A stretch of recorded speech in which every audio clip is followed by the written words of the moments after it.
Behind the net to Sanderson. Oh, the Canadians win the game in overtime again. The Oilers have won the Stanley Cup.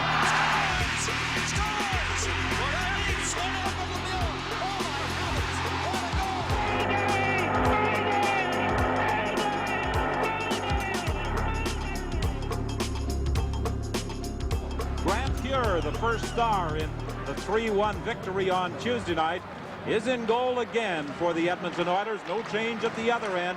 Mike Vernon, who played well, is in there for the Calgary Flames. Scotty, at the start of the game, you think we'll see the Flames going after the Oilers, trying to force them in their own zone more tonight than they did in Game 1? Well, the initial matchup, they've got Gary Roberts, normally a left winger, in the middle, and the Flames would put their lineup in after the Oilers put theirs in, so Messier going against Roberts. What a change this is. This is much the same way that the Oilers started. They have Messier out there with Lacombe and Courtnall. Usually it's McTavish centering these two. In the center ice area, pass intercepted by Ramage. It's dumped in. John Tonelli racing in the corner to McDonald, and Grant Fuhr got a piece of that one. The deflection is brought out by Lacombe to Messier. In across the line. Messier trying to go around Ramage. It was centered. There was nobody there, and Lanny McDonald starts back for the Flames. Good quick start to this hockey game as Ramage bumps Lacombe. Puck goes loose. Messier over to Courtnall, and what a save by Vernon. Center, loose puck in front of the net, and Messier can't get a stick on it as Vernon came flying across the cover up. Two glorious scoring opportunities early for the Edmonton Oilers. Well, Courtnall on the first one, and he slid it back into the crease. Norm Lacombe did not know the puck was coming there. Finally, Messier was able to get at it, and boy, a real good save, though, off Courtnall on a pass from Messier. Here's the Messier pass. Watch Courtnall going right to the net. Here's the save by Vernon. Courtnall throws it back at the goal crease, and actually the puck is lying there, but Lacombe has his back to it. It hits his skate, and Messier comes in, and it looked like he might be able to jam it in, and finally Vernon dives over. Roberts is there, and the puck is stopped. It's not in. Roberts was the one that saved that goal as he got his hand out there over top of Mark Messier's stick to prevent Messier from putting it in. Barrison against Grettzky. That was Bullard against Grettzky most of the year. Most people thought it would be a change, and it is. Curry takes a swipe at it as it goes to the corner. Natras plays it to the other side to Suter. Suter trying to get out. Tikkanen keeps it in. Grettzky was trying to center it for Curry. It bounced off a skate back to the net. Gretzky in there working against Suter. Suter trying to move it up along the boards. He succeeds in getting it out to Mullen. A long shot, an easy save for Grant Fuhr. Fuhr plays it around into the corner. Gretzky up along the boards, but it's kept in by Berezan. Now Gregg will try and move it out for the Oilers. Playing it around the left wing side, picked up by Curry. Rink-wide pass for Tikkanen. He had 3 assists in the first game. Tikkanen trying to set it up, takes a shot, it goes wide. Back at the point, Huddy with a shot. Vernon with the save. Berezan tries to clear it. Huddy keeps it in. A shot is deflected, and it goes high up off the glass. At the other point, Marty McSorley keeps it in. Now it's knocked out and down the ice by Berezan. Well, Berezan and Patterson, 2 defensive forwards out against Curry and Grettzky. That's another change. Pass intercepted at the line by Bullard, but as he brings it in, it's offside as Hunter was trapped inside the Edmonton line. Well, I think also from the Oilers' standpoint, they would like to get Simpson and Anderson, whose their ice time was cut down immensely with Messier killing the penalties. And they'll be very well rested going into this game. And the Messier, Anderson, and Simpson line has been a big line for this club. A minute and 49 seconds gone by in the second period, and already there has been an increase in the tempo. More scoring chances, and I often wondered going into this series, Don, could the defenses handle the offensive? And they did in the first game, but they haven't thus far in this second game. Reinhardt's shot is knocked down. Messier gets it out to Anderson. Anderson looking rink wide, and Simpson had a little difficulty picking it up. Vernon way out of the net. He's bumped by Simpson. Here's a long shot and the save by Vernon on the blast by Charlie Huddy from the point. Up to the line, Poplinski to Churla on the right side. He fires it deep into the Edmonton zone. Poplinski centers it. Churla couldn't get a stick on it. The puck is loose along the boards. Otto didn't see it, and it's brought out by Messier. Messier's shot knocked down in the neutral zone. Now Anderson is back there to pick it up for Edmonton. He can't go anywhere with it. The Flames make a change. Bullard is on the ice. 17:26 remaining in this still scoreless opening period. McCrimmon shoots it down the ice and into the Edmonton zone. Hunter runs into Grant Fuhr, and that shot from the point by Bullard just missed with Fuhr out of position. A shot that goes wide of the Calgary goal, and the Flames' Håkan Loob dumps it out into the neutral zone, picked up there by Hunter. Hunter crossing at the line with Bullard. Play broken up, and it was offside. They lay claim to the curve, the rise, the twist, demanding nothing less than more, refusing to compromise joy in the name of practicality. We build cars for people like that. We are people like that.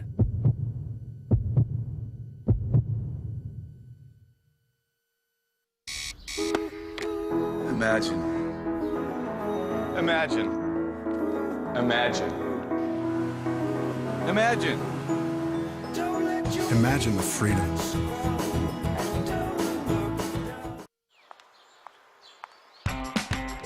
Eagles left the nest open. Go. Experience even more protection with chip and pin technology on your Visa card. It has a microchip that is virtually impossible to duplicate, and a pin instead of a signature for added protection. Chip and pin technology coming soon to your Visa card. More people go with Visa. CyberClean, the revolutionary cleaning compound for high-tech equipment. Deep clean all your electronics with ease. CyberClean removes dust and debris on contact. Just press it on and the dirt is gone. The science of clean is CyberClean.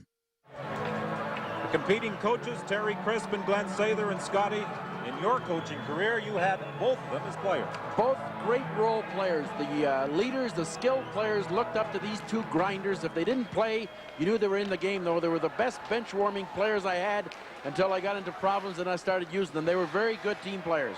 Terry Crisp playing for Scotty Bowman in St. Louis, Glenn Sather in Montreal. And the two of them played together for one season in Oklahoma City. Stolen inside that Flame line, but McTavish couldn't handle the pass, and it's brought out by the Flames. Hunter was looking for it up at the blue line, couldn't quite get there, and the Flames go back into their own zone to regroup. The style of play, Don, has really got the crowd excited. That's one factor they were looking for. Here's Lewis to Bullard. Bullard with a shot. Pad save by Grant Fuhr. In the corner, Kevin Lowe gets it ahead to McTavish. McTavish trying to move along the boards. Checked by Lube. Loose puck now picked up by Lowe. He gets it to McTavish. He has it knocked away. And Lowe has to go back into his own zone. Lowe still playing with that cast on his wrist as a result of a broken bone. Drop pass back to the line to McClellan. McClellan with a shot. Saved by Vernon. The puck goes in the corner and it's brought out by John Tonelli. The fans react as the big winner. Winger moves in across the line and he got with a shot.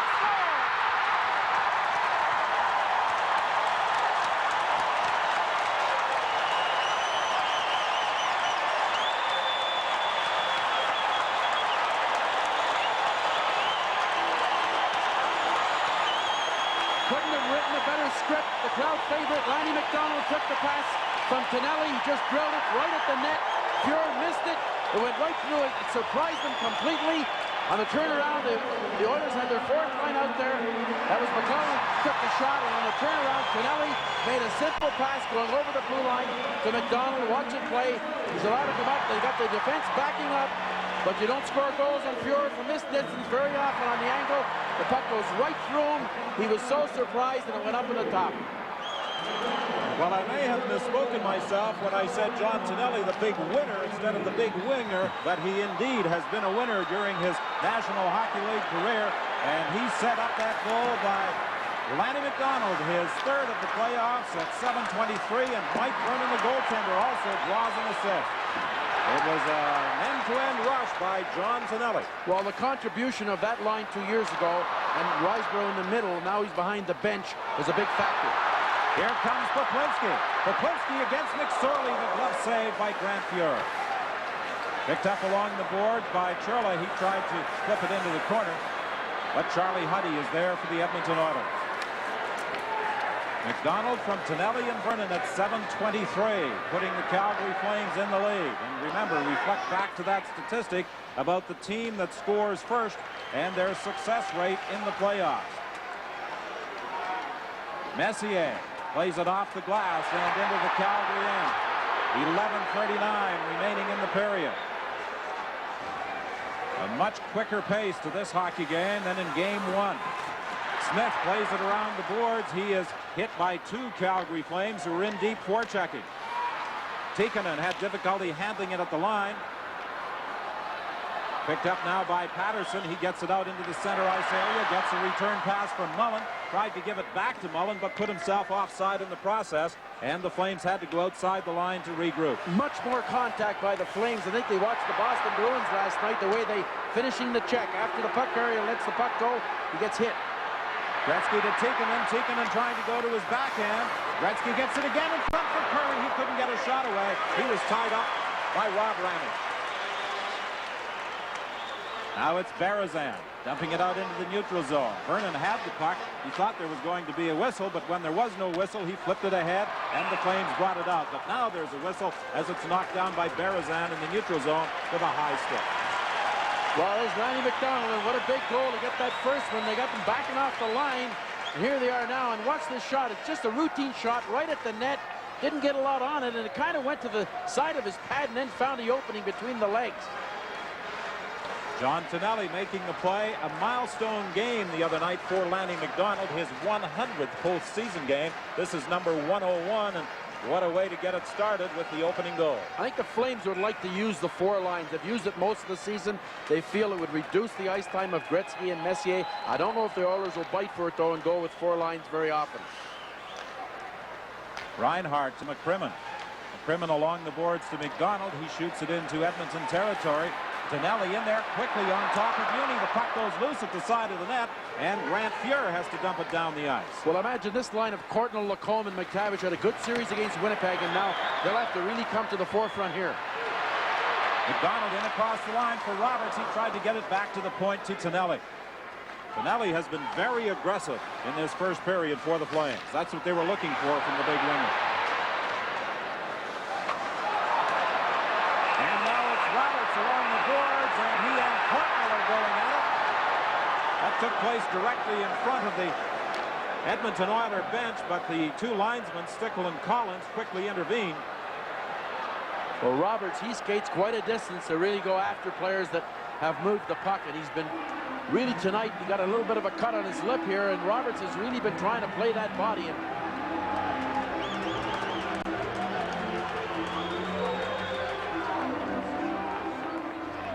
well, Roberts was cut. I don't know whether that was as a result of the fight or something earlier. New Bud Light Lime with a splash of 100% natural lime flavor. Capturing the beauty of nature. That's my vision. Every day, Transitions lenses are there to help care for my sight. Transitions lenses adjust to changing light to reduce glare and help protect your eyes from UV damage so you can see better today and tomorrow. Live your vision. Transitions, healthy sight in every light. For help finding your right pair of eyeglasses, just log on to eyeglassguide.ca and check out the new Transitions Eyeglass Guide, turning eyeglasses into my glasses.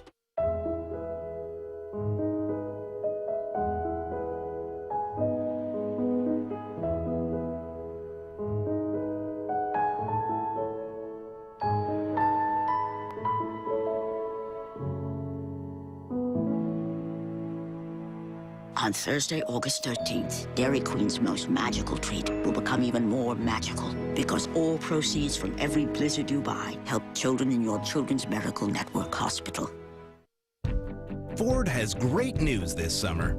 Now everybody gets employee pricing, so you pay what we pay. That could mean up to $15,000 in price adjustments. Plus, we're inviting you to take the Drive One Challenge because we believe once you drive a Ford, you won't want to drive anything else. With employee pricing, there's no better time to buy a Ford. Get your employee price at your local Ford store or Ford.ca. New Bud Light Lime. The easy drinking taste of Bud Light with a splash of 100% natural lime flavor. Bud Light Lime, now available in Canada. There's Dave Hannon for high sticking to put them really in a box with 56 seconds left on Courtnall's penalty. What an opportunity for the Flames right now. Back to the line to Suter, over to McInnes. Back to Suter, to McInnes. McInnes fakes the shot, over to Suter. Suter started to move in, gave it back to McInnes at the side of the net. Mullen was looking for the deflection. It went over top of the goal. He'll try again to Suter, moving in. To Mullen, in front to Otto, and it bounced away from him. McInnes with a shot, he scores!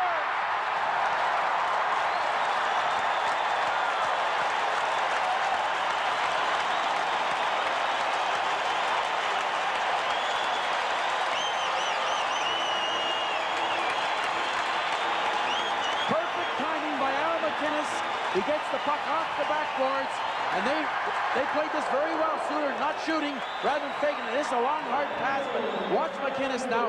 He puts it right in, just about 3 inches away from that goal post. Boy, what a shot. Here it is right here. And Fuhrer, no chance on this one, right by the glove. The other night he grabbed a tough one on McInnes, but not tonight. So the native of Inverness, Nova Scotia, who played his junior hockey in Kitchener, makes it a 2-0 game, and the Flames are still on the power play. A minute 37, now a minute 24 remaining in the high sticking call against Dave Hannon. The third goal of the playoffs for Al McInnes. What they did so well, the point men were not just slapping it anywhere. This pass came from Mullen a bit too hard. He was trying to reach Otto, but look at the windup that McInnes is allowed to take. Not much the Oilers could do, though. They have to give up something, but I thought Suter made a good play initially, not taking a shot, and rather just faking it and throwing it into Mullen. It started to play. Mullen and Suter drawing the assists and the goal by McInnes at 11:26. 1:19 remaining in the power play. Reinhardt to Otto. Otto looking for Reinhardt as he tried to return it to him in the slot and hit a skate. Ramage has it at the line. Ramage to Reinhardt. He couldn't control it. Otto managed to dig it out of the corner. To the other side now to Mullen. Back to the line to McCrimmon. Otto couldn't pick it up at the side of the net. Steve Smith trying to clear it out. Reinhardt keeps it in there to Mullen. Mullen back to the point from McCrimmon. Over to Ramage. Ramage fakes the shot.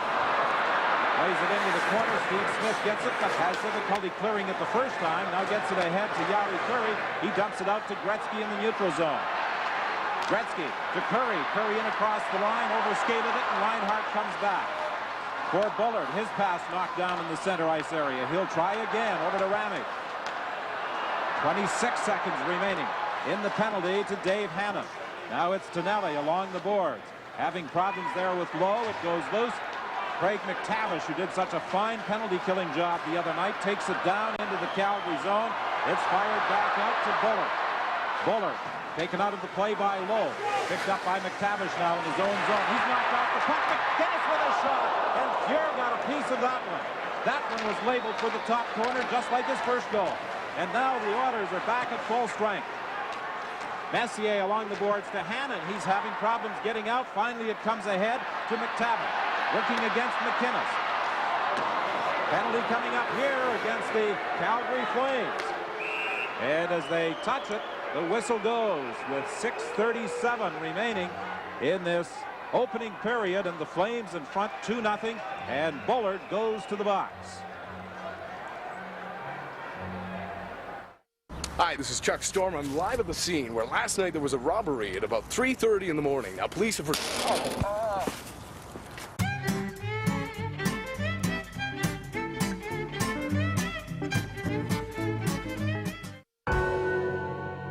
In the war between fun and practicality, there are victims and there are victors. To the victor go the spoils.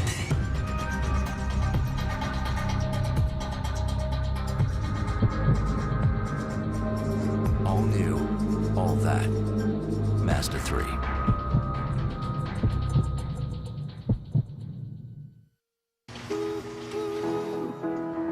Imagine.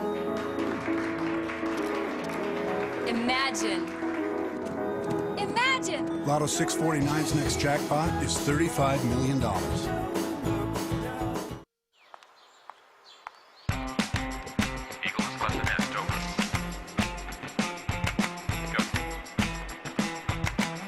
Experience even more protection with chip and pin technology on your Visa card.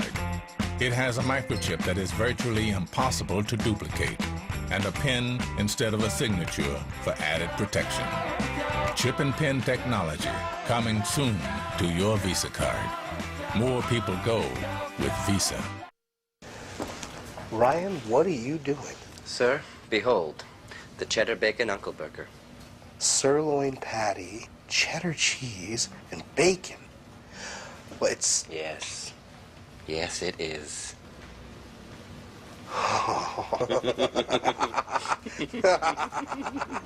Seriously? Well, I've never been more serious in my life. Look at me. The new cheddar bacon Uncle Burger. Seriously, at A&W. If you're a Flame, you'd like to get a better penalty than this one after two-man advantage for the Flames. And there's the little chop by Bullard on McTavish, and McTavish really wasn't going anywhere. McInnes had him pretty well lined up. A very foolish penalty for Bullard to take with a 2-0 lead, and especially after the referee had put the Oilers two men down. Well, this game is more like what I'm sure most fans anticipated seeing in the Smythe Division final.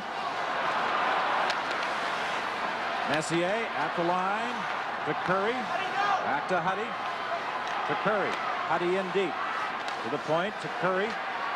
Curry dumps it into the corner for Messier. Back to Curry, trying to set something up. Messier in front, goes off the skate into the net. I think that may have gone off defenseman Napras's skate, or maybe even Vernon, but it went off the skate. I don't believe an Oiler got a stick on that puck. And the Oilers decided to change their power play. They went to the opposite side. They put Huddy instead of Smith. Curry was more active, and Gretcki comes out from behind the net. That's who Messier was trying to hit.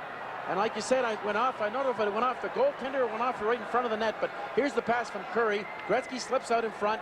He's trying to get the pass from Messier. Yes, went off the defenseman and in.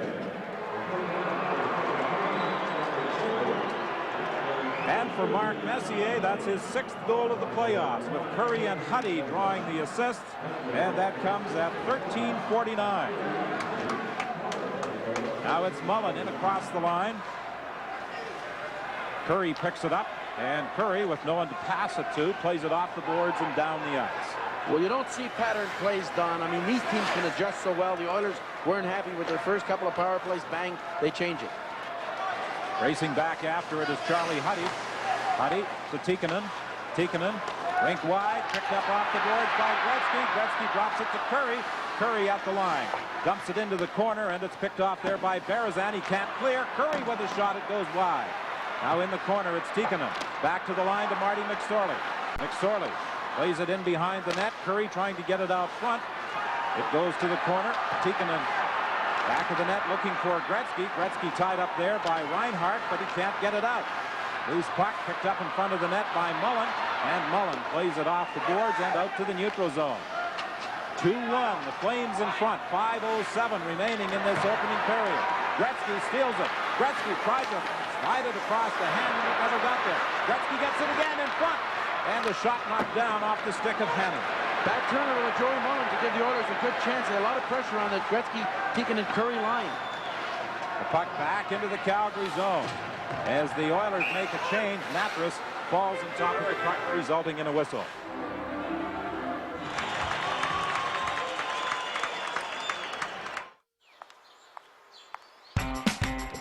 Eagles left the nest open. Go. Experience even more protection with chip and pin technology on your Visa card. It has a microchip that is virtually impossible to duplicate and a pin instead of a signature for added protection. Chip and pin technology coming soon to your Visa card. More people go with Visa.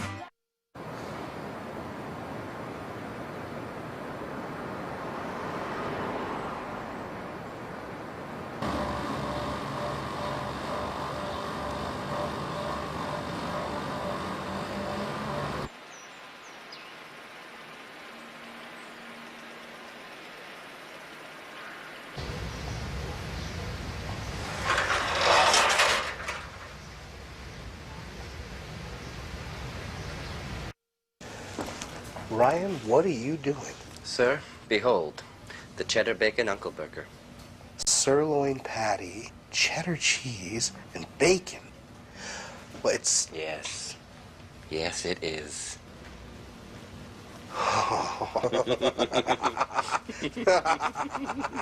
Seriously? Well, I've never been more serious in my life. Look at me.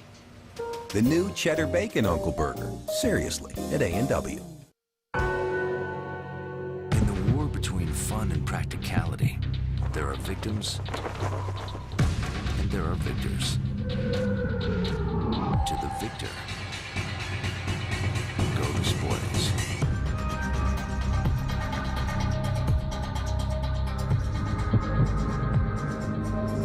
All new, all that. Mazda 3.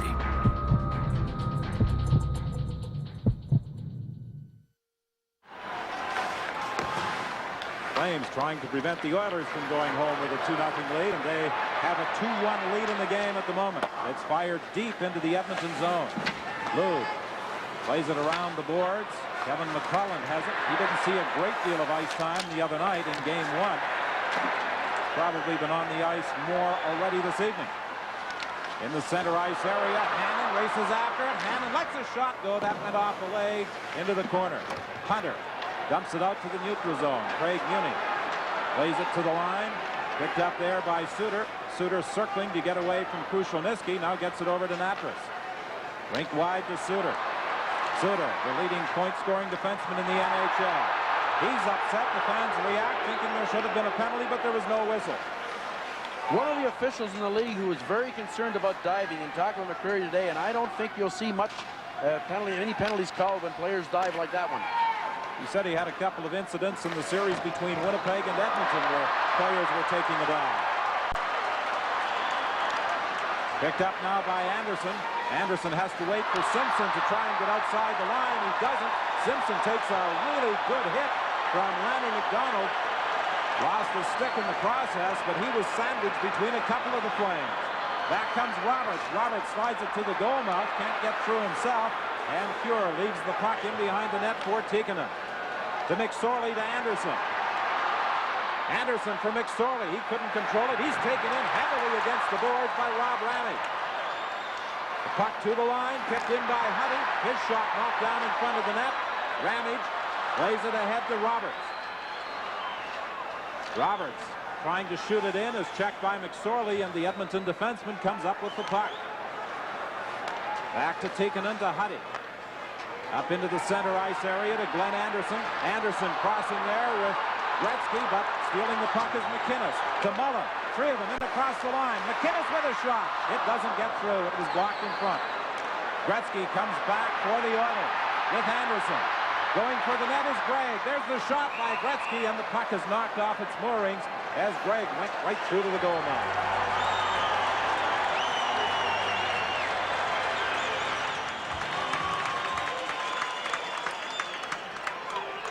Dave King, who coached Canada's national team and the Olympic team, has been rumored for a number of possible coaching positions in the National Hockey League. He told me earlier today that Hockey Canada has given him some time to consider his future because it is a 4-year commitment if he remains with the program. A lot of contact in this game, Don, but the sticks are down. McCreary's allowing the contact. We've seen a lot of hits. 2:27 remaining in the period. Curry failed to deflect a shot. Gets the puck again. Backhand shot. It doesn't get through. Curry has it again. Looking back at the net for Gretzky. Reinhart tried to get it out of there, and it was knocked down and at the side of the net. A whistle goes. –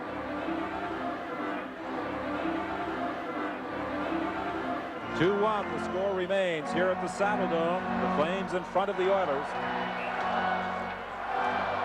Gretzky's moving a lot more tonight. He's really trying to get behind the net. He's anticipating a lot, and Reinhart's really concerned when he gets behind that net. So look for Gretzky to have a pretty strong game here. He's really into this one. Krushelnyski, who had some success against Otto in the third period in game one, faces him in the circle, but Otto got the draw back, and Ramage starts out with it. To Berezan. Berezan looking for Patterson. It doesn't get through as Gregg blocked it. He fires it down the ice, and this will be an icing call against the Oilers with 1:54 left in the period. Well, I think also with the fact they got the lead, but Berezan's got a big job ahead of him tonight. He's drawn the assignment on Grettzki. I don't think he can handle it alone. And now with Nieuwendyk out of there, they'll make the adjustment. Roberts has moved into the center. We know that McDonald will play center, and they also naturally still have Bullard and Otto. Kekkonen didn't score in game 1, but he did draw 3 assists.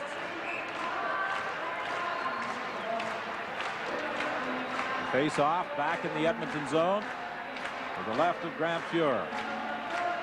Berezan moves into the circle. Krushelnyski will oppose him. Ramage is back at the blue line along with McInnes. From the draw, Gregg in the corner, leaves it there for Smith. He plays it around to the other side. Grettzki gets it out into the center ice area, picked up by Krushelnyski and across the line with Curry. Curry drops it there for Smith. He couldn't get a shot away as he was checked by Berezan. Ahead to Mullen. Mullen winds up. Saved by Grant Fuhr. Patterson was trying to catch up with the play. Now back comes Krushelnyski. Krushelnyski for Grettzki. Grettzki puts on the brakes. To Krushelnyski, he couldn't get his stick on it. Muni plays it into the corner. Dug out by Krushelnyski. Krushelnyski tried to center it. Berezan intercepts and clears the zone. Dumped back in by the Oilers. They make a change as Suter with 1:08 remaining in the period gets it ahead to Ramage. To Lou. Back to Suter. Suter ahead to Lou. Lou with a shot. Saved by Fuhr. The puck loose in front of the net, and Muni tries to get it out and succeeds as he moves it ahead to McTavish. McTavish knocked off the puck at the line by Lou in the center ice area. Picked up now by Courtnall with a long shot right on, and Vernon makes the save. Lacombe takes Suter in against the board. Lacombe picks it up in his skates. Now goes back to the net, looking into the slot area. The pass doesn't get through, and Lube gains control for Calgary. Lube over on the left side for Suter, and back in the Calgary zone. A Flame player, Tim Hunter, was down and skating slowly to that Calgary bench. 2 great chances, one by Mullen, one by Lube, but real solid positioning by Grant Fuhr. He's out right where he's supposed to be, especially on the shot by Mullen. He was out a good 5 or 6 feet out of his goal crease and was able to cut down the angle. Of course, Fuhr, he's not only when he's out of the angle, Don, can he make the save, but he also keeps his glove active, and that's something that a lot of goalies feel. They get out, they block the angle, and if the puck hits them, fine, but it's pretty tough to get it by him from there. 24 seconds remaining in the period. From the face-off, it's deflected over the glass and out of play. Well, I think the Flames, the pattern that they've been able to establish, we've seen a much more aggressive game plan from them, and also the fact that McCreary has allowed the 2 teams to play a lot more than we've seen in some games, but there's been a lot more discipline, not so much dick work, and I guess the penalty to Hannon maybe and the penalty to Bullard, the 2 offsetting penalties that could have been avoided by the players. 9 shots on goal by each side. In across the line. Knocked down by Patterson, having problems getting it out of there. He'll try again. Patterson dodges a check from Messier, who appeared to have them all lined up as Messier came moving up to the blue line. Now it's McCrimmon clipping it in, and that will end the period. A very entertaining period here in Game 2 at the Saddledome.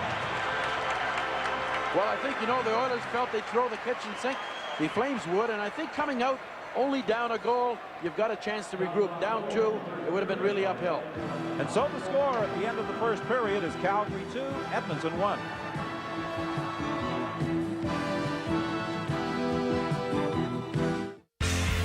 Let's say you're this dot in a world of many other dots. You've seen things, done things, experienced the world, and found your place in it. Where do you move on to next? Up to where your friends are, to share with them the stories that brought you here. Over a Guinness. Guinness, it's ready for you. This summer, Ford wants you to experience the best vehicles we've ever built. So we're inviting you to take the Drive One Challenge. We believe that once you drive a Ford, you won't want to drive anything else. And with employee pricing, you'll pay what we pay. But if we still haven't won you over and you buy a competitive vehicle, we'll give you $100. To take the Drive One Challenge, plus get your employee price, visit your local Ford store or Ford.ca for details.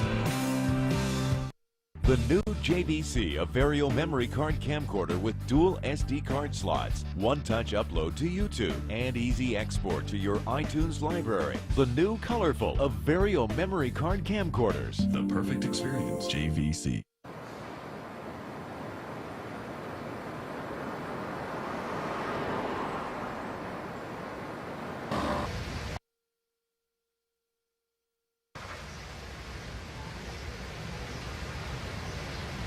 Hey, it's Montana's Double Your Dinner Summer. Sure is, kid. Just order our famous pork ribs or new chicken or salmon entrees and get a free entree on your next visit. You can say that again. Okay, and get a free entree. Double Your Dinner Summer. So good, it's worth repeating. Escape to Montana's.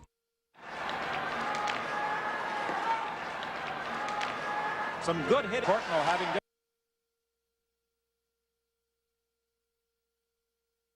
looking for Tonelli, and McDonald's pass didn't get through. Now it's McTavish bringing it out for the Oilers, dumping it in for Lacombe. He's tied up by Tonelli. The puck goes into the corner. Vernon way out of the net to play it. Now it's picked up by Roberts. Roberts in his own zone. Off the boards for Tonelli. He comes out with McDonald. On the right side for McDonald. McDonald is spun around, and Kevin Lowe tried to get it out. Quick, McDonald with the shot. Right on. The veteran McDonald letting go a couple of howitzers at goaltender Grant Fuhr. And now it's Roberts and McTavish in front of the Calgary bench.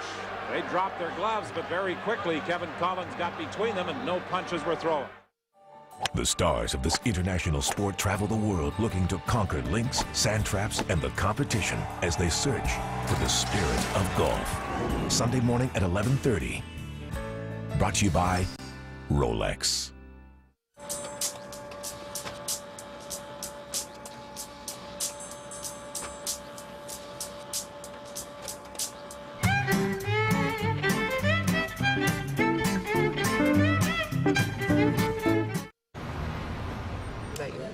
I'm glad I got this one.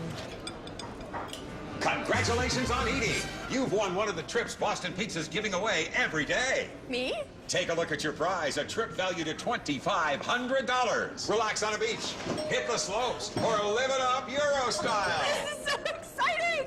Thanks for playing Boston Pizza's Trip a Day. See you next time. We're giving away a trip a day every day, so come in today. Ford has great news this summer. Now everybody gets employee pricing, so you pay what we pay. That could mean up to $15,000 in price adjustments. Plus, we're inviting you to take the Drive One Challenge, because we believe once you drive a Ford, you won't want to drive anything else. With employee pricing, there's no better time to buy a Ford. Get your employee price at your local Ford store or Ford.ca.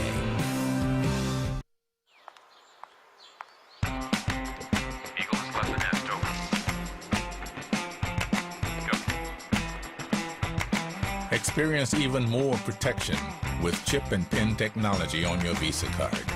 It has a microchip that is virtually impossible to duplicate, and a pin instead of a signature for added protection. Chip and pin technology coming soon to your Visa card. More people go with Visa. Well, it's going to be Grant Fuhr who is going to draw the penalty, an interference call. And Shane Churla was injured, and Bearcat Murray helps him off the ice. Well, there's a look at Churla, 15, the one that was injured, and he goes pretty close to the goal crease and gives a little tap. And then I thought it was Muni, but he tripped over, finally over the goalpost, but nevertheless a penalty to Fuhr. An interference call against the Edmonton goaltender. Simpson is serving the penalty, of course, coming. Simpson had been on the ice when that penalty occurred, and also Simpson was upended in the when the referee was overcalling the penalty. I think Otto, it didn't look like it was intentional, but there was a collision just inside the blue line. I think that's possibly what they're saying to McCreary here now. So the Calgary Flames go to the power play, a power play that has been much more effective in tonight's game than it was in game one. Well, I think the big change, like you mentioned, there's Churley. He's got the ice pack over the knee.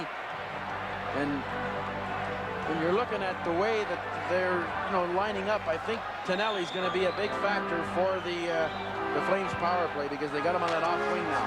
One of the interested spectators we just caught a glimpse of, Don Johnson, the Miami Vice star. Shot on goal, Lube with the rebound, and Fuhr came across as it came off the end boards and made the save. Now in the center ice area, it is Suter. Over to Bullard. He's checked. Picked up by Lube on the right side. Fortunelli back to Lube. Lube tried to play it back to the point, and it's deflected out into the center ice area. Messier picking it up and across the line. Drops it between his legs. Healy with a shot. He hit the post. And Vernon covers up for a faceoff.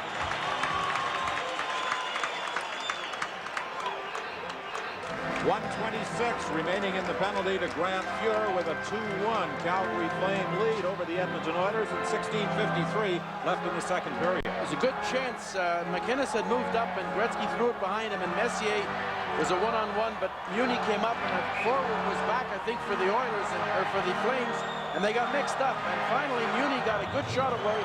It was from the angle, and it beat Vernon on the short side and hit the post.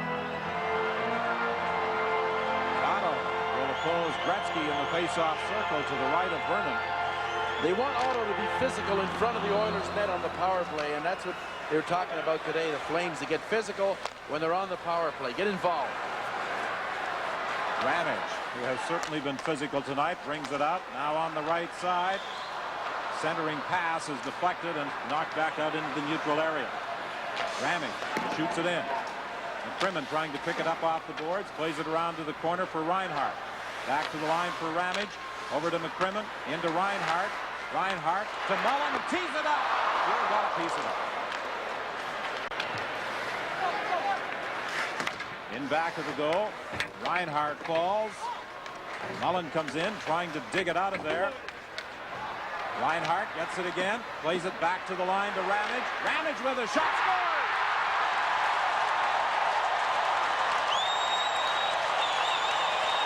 Like we talked about, Joel Otto was very aggressive behind the net. Lowe and Otto were sort of tangled up. They got back in front of the net. Reinhart got it back to the point. Ramage let it go, but Otto was stationed. Watch big Joel Otto, 29. There's the first hit. That's something they were looking for, and Lowe and he were going at it.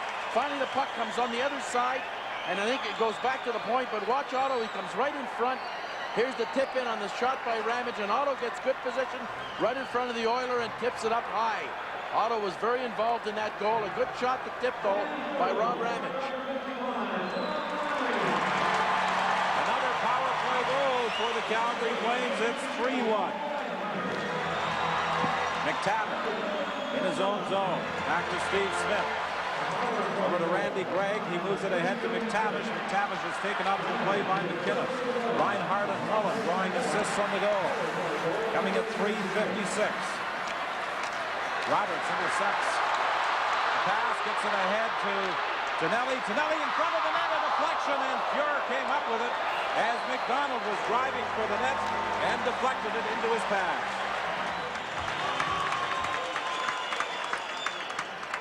(3-1) the score here at the Saddledome. 15:35 remaining in the period. Well, every player should get wound up like Tonelli sitting out that game. And there's the tip-in by McDonald. Fuhr, though, going across and making the reaction save after that McDonald, Roberts, and Tonelli line's really been in a real thorn in the side of the Oilers tonight. Two of the veterans, McDonald and Tonelli, have certainly been factors so far in this hockey game. Bullard trying to get away from McSorley along the boards. They continue the battle in the corner. Hunter is there as well, along with McTavish, but they succeed in tying it up for a faceoff. And they've got Hunter out there with the two skilled players, Bullard and Lube. And you knew after the first game, the Flames coaching staff to a man, they didn't want to put any pressure on their power play. I think they were very proud of their record during the season. They low-keyed it. They played it down. They said, we need more chances, even strength. But you knew that they had the pride in their power play, and getting 2 goals is a big lift for this club on their power plays thus far tonight. 15:18 left in the second. Bullard fired it through the goal mouth. Nobody there for a deflection. Now it's picked up by Charlie Huddy to McTavish. And across the line, working against Suter.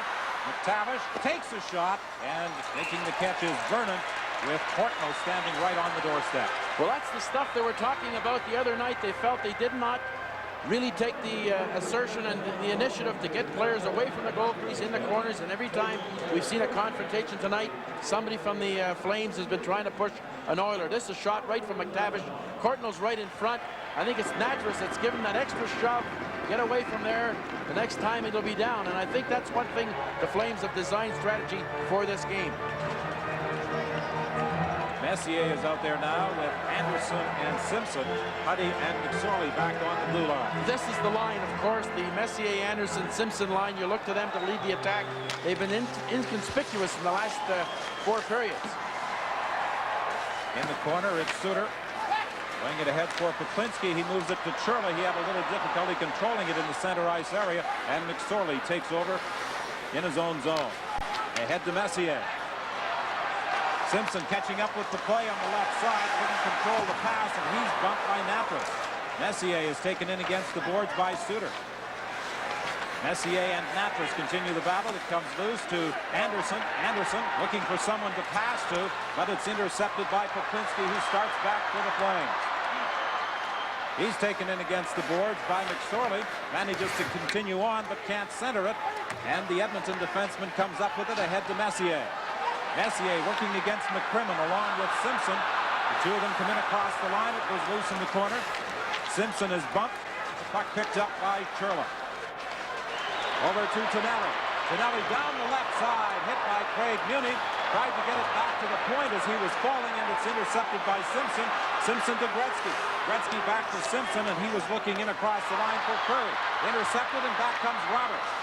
Roberts tried to slide it across. It was knocked out across the line, dumped right back in by the Flames. Well, this style of play, Don, has got the crowd much more alive. They're really following up line after line. A lot of physical play by the Oilers, or by the Flames, rather. And now we saw that big line of Poplinski and Otto, and Churla really doing a job against Messier's line.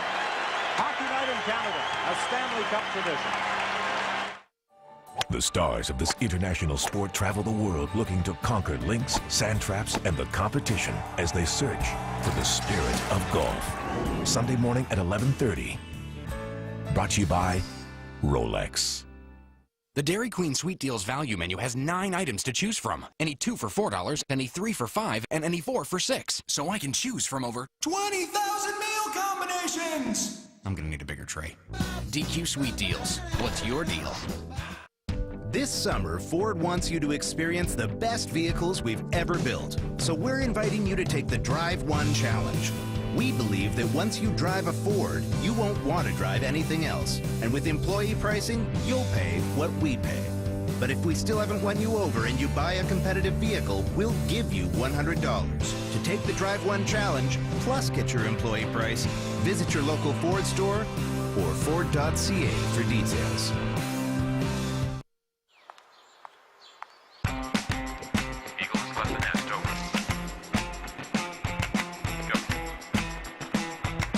Experience even more protection with chip and pin technology on your Visa card. It has a microchip that is virtually impossible to duplicate, and a pin instead of a signature for added protection. Chip and pin technology coming soon to your Visa card. More people go with Visa. Is that yours? I'm glad I got this one. Congratulations on eating. You've won one of the trips Boston Pizza's giving away every day. Me? Take a look at your prize, a trip valued at $2,500. Relax on a beach, hit the slopes, or live it up Euro style. This is so exciting! Thanks for playing Boston Pizza's Trip a Day. See you next time. We're giving away a trip a day, every day, so come in today. Well, there have been many nights inside the Saddle Dome where it's been a very quiet crowd, but this is a noisy full house tonight. 19,626, the official count, watching the action. McSorley tried to dump it in. It was knocked down by Hunter, but McSorley gets it back in the center ice area. His pass for Gretcki. Gretcki couldn't control it, but Anderson does. That's a rocket, though, that just missed the net. Back to the line to Huddy with a shot. Scores! Well, Sather tried to break the rotation. He double-shifted Curry and Grettzki, threw Anderson out there, and the Flames countered. It's the first time tonight, I think, that Bullard was out there against Grettzki. A little bit of pressure, and there's the shot from the point by Huddy. I mean, the shot comes up here, and watch Vernon. I think he really loses sight of this when he's moving out, and finally Huddy tees it up, and it goes over his shoulder as Vernon goes down just a little bit and allows the puck to go in over the right shoulder. There it is, right there up high, but a good strategic move by Sather to double shift Grettzki and allow them to get out against Bullard and Luke's line. Charlie Huddy with the goal at 11:20, bringing the Oilers within 1.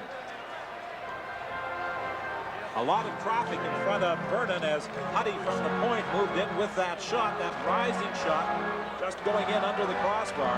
And Berezin had just killed most of that penalty along with Patterson, so, you know, it's often tough to double shift a Berezin or Patterson, but you know Grettzki does it so often, he and Curry. Anderson and Curry drawing the assists on Huddy's goal. 8:40 left to play. Lowe back in his own zone to Craig Muni, to Anderson, into the center ice area for Yari Curry. He's stopped at the line. Lowe dumps it back into the Calgary zone. The crowd was so noisy, and then that goal by Charlie Huddy has quieted things. Introducing Dairy Queen Sweet Deals. Any 2 items for $4, any 3 items for $5, or any 4 items for $6. Great food, great deals. I can get a chicken wrap and a sundae together. It's the meal I want at the price I want. The choice is mine. I'm master of my own domain. All powerful. Whoa, was that lightning? DQ Sweet Deals. What's your deal?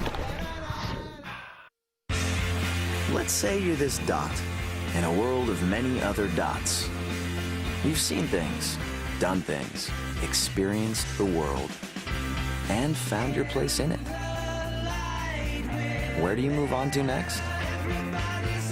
Up to where your friends are, to share with them the stories that brought you here. Over a Guinness.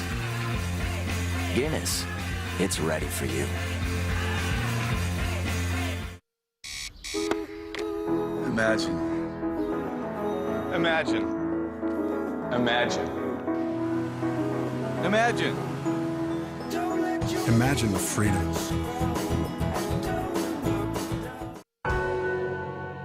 In the war between fun and practicality, there are victims and there are victors. To the victor go the spoils.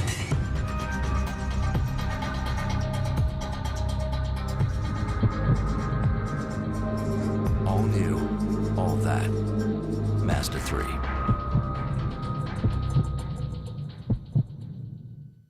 Hey, it's Montana's Double Your Dinner Summer. Sure is, kid. Just order our famous pork ribs or new chicken or salmon entrees and get a free entree on your next visit. You can say that again. Okay, and get a free entree. Double Your Dinner Summer. So good, it's worth repeating. Escape to Montana's. 8:21 remaining in the second.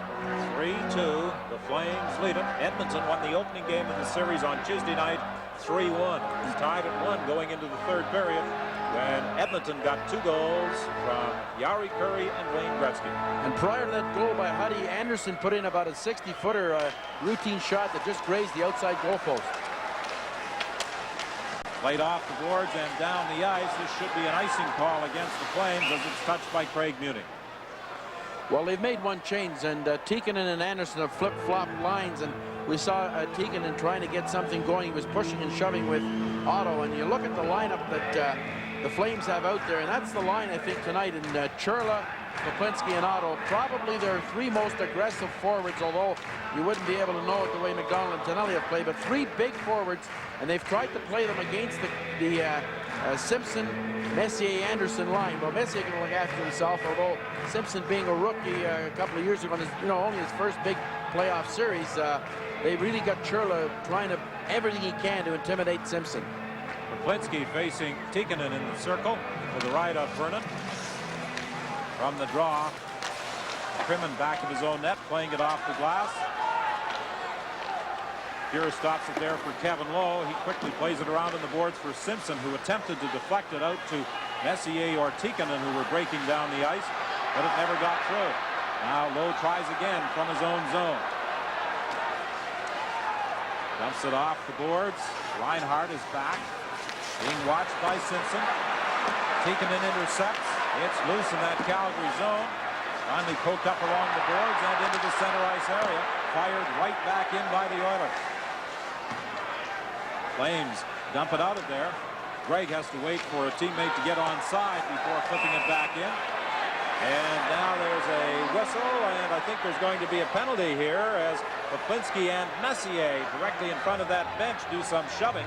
A lot going on because I think it was Churla upended Tikkanen, and Tikkanen was very fortunate on the other side. He came back very hard on one of the players on the Flames, and I think it might have been Otto, but it looked like everybody was trying to get into it. I think what the Oilers are doing, they're taking exception to the fact, I mean, they're running maybe 10 and 15 feet after the Oilers move the puck.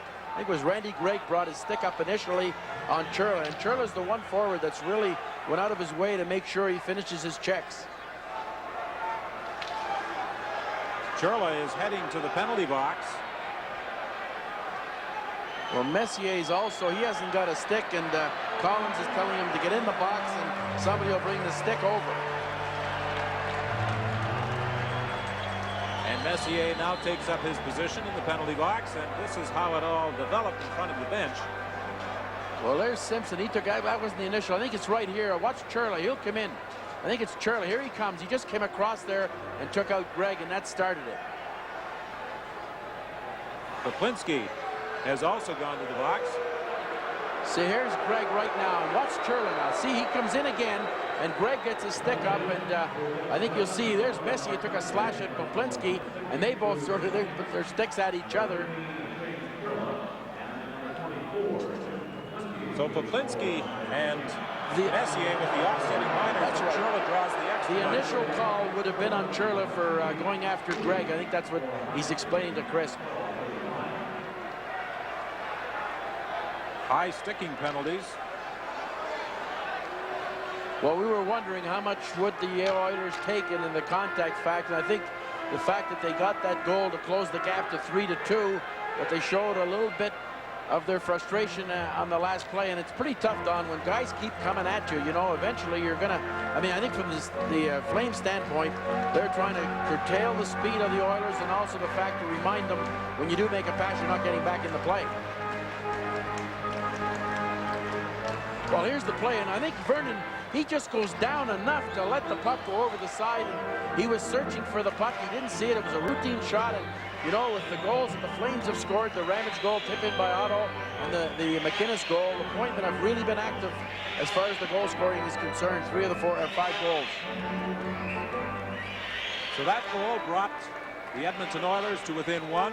Goal by Charlie Huddy, and now they have an opportunity on the power play to perhaps get back on even terms. Ramage fires it deep as Tikkanen goes back to try and set something up for Edmonton. 7:13 remaining in the second period. Gretzki wheels his way out. Drives it in. Vernon plays it off the end boards. Ramage tries to clear. He can't. Curry with it. To Smith, a shot saved by Vernon. Smith gets it back over to Tikkanen. Tikkanen fakes the shot to Gretzki. Gretzki at the side of the net to Anderson. Anderson to Gretzki. Gretzki moving in. Fakes once, takes a shot, scores! What a beautiful move by Gretzki. He faked once, twice, made another move in, and let that rocket go. It's amazing that Gretzki was able to really restrain himself from shooting the first one. Like you said, I haven't seen many players that can have the composure. Watch Gretzki. Watch him. He's pumping now, and he's setting it up again, and boy, he drills it. And actually, I think it went in off the goalie, but boy, did he ever get a lot on it. We're going to get a good look at it. He was able to stop his pump in motion. There it is. No, it actually went right through him. Vernon's just under his arm, but boy, Gretzki, was he ever really getting the defense to go down on that one. So, with the power play goal by Wayne Grettzki, it's 3-3 with 6:42 remaining in the second. Third goal of the playoffs for Wayne Grettzky. He had one in the series against Winnipeg. He had a goal last night and the tying goal tonight. Tikkanen and Smith drawing assists. Roberts now trying to go around McSorley. The puck goes loose in the corner. McSorley can't clear. Tonelli taken in against the boards. The puck comes back to the line. Reinhart with a shot. It's deflected. Home couldn't get it out. Courtnall now tries. McDonald keeps it in. Aggressive work by the Flames inside that Edmonton blue line.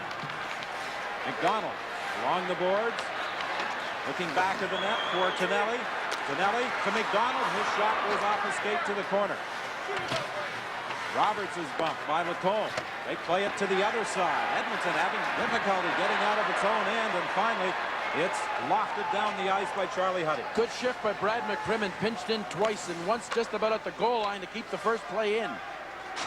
In the neutral zone, Lube and Curry battle for it, and Hunter steps into Curry and sends him flying. Low in his own zone, can't clear. Here's a shot right on, and Pure makes the save. And again, the Calgary Flames trying to crowd that goal, and Gary Roberts, who let the initial shot go, comes in late, and he does some pushing in front of that Edmonton net. Curry took a shot from Hunter, and he's decided to get a new partner. Now he's with Lube, but you know, that's one thing I mentioned. The Flames have been much more aggressive anywhere, any confrontation near the goal crease, and there's a guy, Roberts, that looked like everything was quelled and it was all over, and Roberts came in again. 5:26 remaining with the score tied at 3. That's not a bad record for Wayne Grettzky. And let's take a look at the goal he scored. He's changed so much tonight. Sometimes he's been behind the net, but now he's on his side, and he's been on the side in a couple of games, and here's the chance here. And you know, watch how high he goes up. He's halfway up, he comes down again, he pumps again and takes the shot, and it looked like from the first angle that it might have hit Vernon, but it went right under his arm. Hunter Well, went Hunter driving now. for the He'll net. give a push back. This is the kind of thing that they're looking at. Here's another push to the face. And that's the thing that the Flames have been deciding to do most of this game, and try to use intimidation tactics. But the referee, I think, is now getting a little more of a handle on the game. He sees that they're getting a little more at each other. Roberts and Muni have gone to the box. Roberts came in from the point late after letting the shot go, and Pure stopped. Well, see, Crisp, he had the Bullard line. Bullard was out there, and finally when he saw Gretzky and Gruzhelnyski, he came back with the Berezin, Patterson, Mullen line. His conduct penalties being assessed against Roberts and Muni. It appeared as though everything had been settled in front of that net when the two of them got involved in more pushing and shoving. Berezin bumps with Gruzhelnyski. Mullen comes in to try and help out, but he couldn't get it, and Grettzky moves it out into the center ice area to Gregg. Gregg leaves it there for Gruzhelnyski. Gruzhelnyski still has it as he circles back to the goal, trying to slide it out front, looking for Grettzky, and the play is whistled down, and there's going to be another penalty here. So Bill McCreary is doing a lot of work. I think Ravage is headed for the box. Grant Fuhrer coming over to the Edmonton bench following that penalty call. And Grant Fuhrer this year, 75 games. Someone asked Sather whether he felt he had overworked his goaltender. He said, I don't think so. Late in the year, he put on weight. Well, he's probably not playing as much golf. Doesn't he start that around the playoff time, Don? Gary Suitcase Smith is the man who played 72 games for Vancouver in 74-75 and for California in 70-71. And you know, he got a lot of work playing for those teams, but when you look at the way the Flames and Oilers have matched up here, the Oilers will, however, lose a defenseman. You only dress 6 defensemen. Muni's gone for the 10-minute misconduct, and Roberts being a forward, you have 12 forwards. So Ramage draws a roughing call at 15:02. The Oilers scored on their last power play to tie it. They'll perform that face-off over again. Calgary enjoyed a 2-0 lead in the first period. before Messier got his 6th goal of the playoffs. They went ahead 3-1, but Edmonton came back with 2 goals here in the second, the most recent by Grettzki on the power play. From back of the net, Reinhart gets the puck and fires at the length of the ice. Well, Grettzki on the side has been a big factor, but I think most people feel that he's probably the most dangerous player behind the net. He's hard to defend, but they've put a new wrinkle in having him stand on the side more than they have in most other games that I've seen him play. Smith drives it in. Comes back to the line to Grettzki. Over to Smith. Smith takes a hit from Natras as it goes into the corner. Reinhart gets it ahead to Natras, and Natras clears. Well, the power plays, we talked about it before the first game. They've been another factor tonight. And the Oilers getting back in the game on that Huddy goal, you know, really looked like they were going to settle in. And the Flames was off Calgary up to that time. Anderson can't control it in the center ice area. Berezan bangs it down the ice. The Oilers having some problems getting this power play organized. Just 55 seconds remaining in the penalty to Ramage. Out comes Grettzki. His pass, as he was looking for Anderson, is intercepted by McInnes and dumped the length of the ice. Grettzky's had a lot of ice time in this second period. They haven't been able to shoot the puck in. They're trying the plays at the Calgary blue line have been intercepted. Curry comes to the line. He has to circle as Simpson was offside. Now Tikkanen will try it. He drives it in.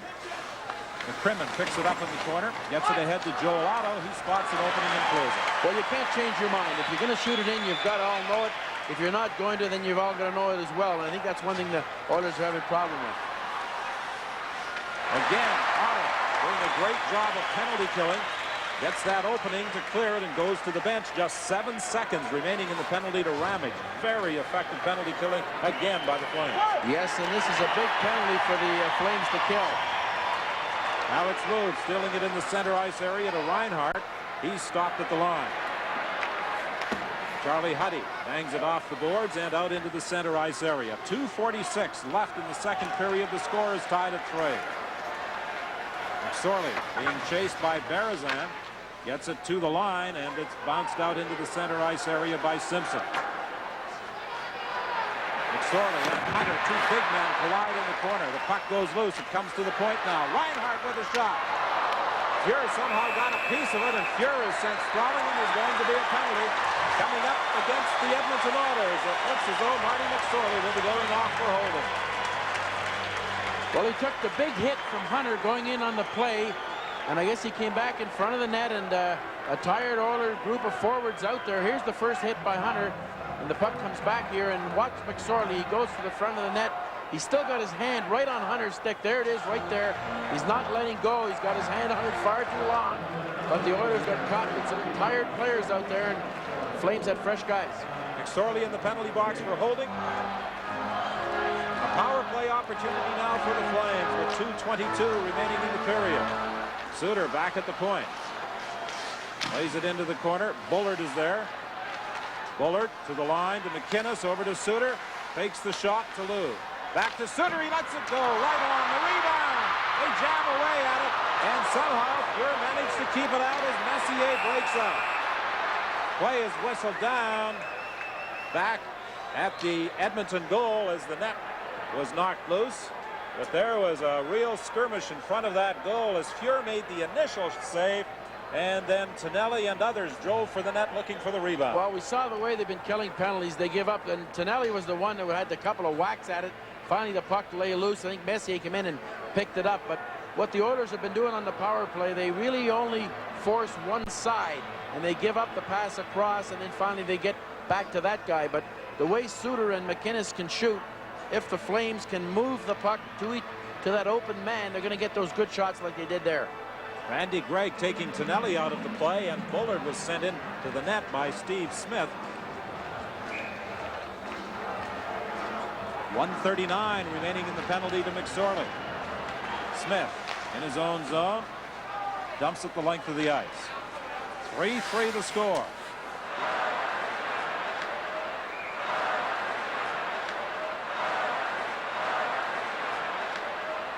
Suter is forced back into his own zone to McInnes.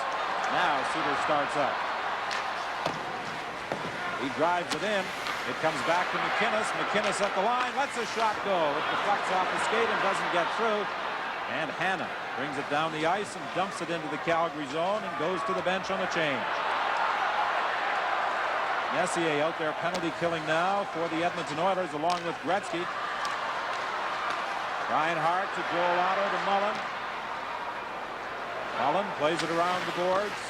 Suter gets it back of the net. Mullen to Reinhart to Mullen. Mullen back of the net to Reinhart. Reinhart trying to center it, looking for Mullen, and it's intercepted by Grettzky. He clears it as we move into the final minute of the period. Grettzky knocks down the pass in the center ice area and bangs it back into Calgary territory. Strange, Don. The power play's been so effective in this game, but the last Oiler power play, nothing happened. Now the Flames are struggling. Steve Smith tries to play it out of there. It takes a strange bounce right in front of the net. And finally, Gregg bangs it over to Curry, and Curry simply dumps it deep into the Calgary zone. With 28 seconds remaining in the period, just 4 seconds in the penalty to McSorley. Mullen in across the line for Otto. Otto is bodied. The puck goes loose, and it's picked up by Curry with McSorley back in the ice. Curry fires it deep into Calgary territory for an icing call, and that comes with 10 seconds left in the period. Well, they're right back into the game, and when you look at the way the Oilers were killing that penalty, it's the same twosome, Grettzky, Messier, and Curry at the end. But Curry really guilty of icing the puck with just 10 seconds to go, and the face-off coming deep in the Oiler end, and I'm sure the Flames will have a play with just 10 seconds left. Bob Ramage, a very physical player tonight for the Calgary Flames, back on the blue line. Well, what the penalties do also, Don, I think, you know, the line of Tonelli, McDonald, and Roberts was a factor, and now when you start trading power plays back and forth, you get out of sync. Messier moves into the circle against Bullard. Crimmins is the only man back in the line. Bullard trying to get the draw back there. They tie it up, and it goes in behind the goal. Huddy fighting with Mullen. Final seconds of this period ticking away, and that will do it. Well, a strong ending for the Oilers. They're coming off the floor. It looked like things were really bleak. They got those 2 goals. They go in the dressing room tied, saying to themselves, 1 period could mean 2 games. So the score at the end of the second period is Calgary 3, Edmonton 3.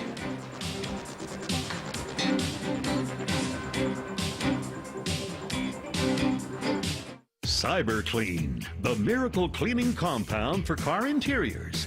Deep clean those hard-to-reach spots with ease, leaving no streaks or residue. Just press it on, and the dirt is gone.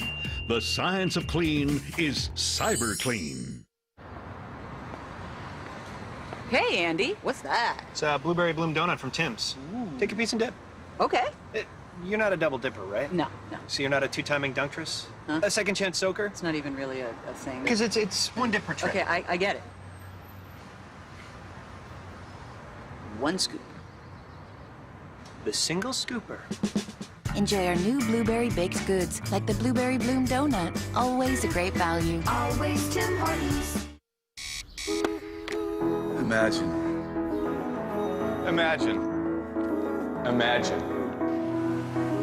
Imagine. Imagine the freedom.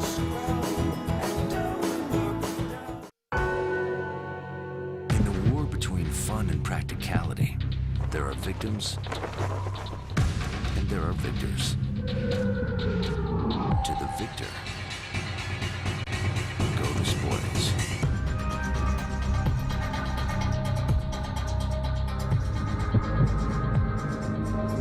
All new, all that. Mazda 3.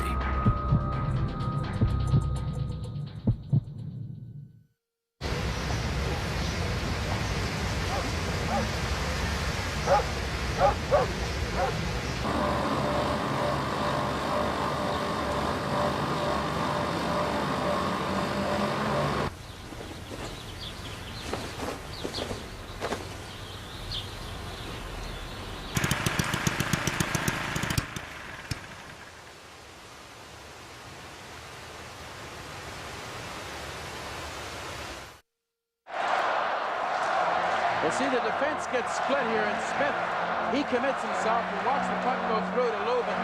His partner on defense comes sliding across. I think it was Huddy, and look at the open net goal for Hunter, but there's about 3 mistakes on that goal. Furyk played the shooter and went down, and the puck went across, and Hunter scored the lead goal, 4-3 Calgary. Probably one of the easier goals that Tim Hunter has ever scored, his 4th of the playoffs from Lube and Bullard. And a very important goal it could be for the Calgary Flames as they lead it 4-3. Simpson bangs it into Calgary territory. It's left back of the net for Reinhart. Up along the boards for Churla. Ahead to Otto. He had difficulty controlling it, manages to get it back. Charlie Huddy goes into the corner after. Up along the wing for Simpson. He deflects it out into the center ice area. Reinhart goes back, wheels and fires, and hits teammate Joel Otto. Now it's Mark Messier circling in the center ice area. In across the line. He ran into his teammate Simpson, and it's brought back out by the Flames. In the neutral zone, Poplinski flips a long shot to the Edmonton net. Here is forced to make the save. Played up along the boards, and Tikkanen will try and get it out. He succeeds. 11:54 remaining in the period. McInnes has to stop at the line and wait for Bullard to get onside. Then he shoots it into the corner. Lube trying to pick it up, decides to leave it for Bullard. Bullard lets a shot go. Furyk to cut down the angle. Lube knocked down in front of the net. The fans reacted, thinking there should have been a penalty. Now it's Anderson, stopped at the Calgary line. Roberts bangs it back into Edmonton territory, and this will be an icing call against the Flames.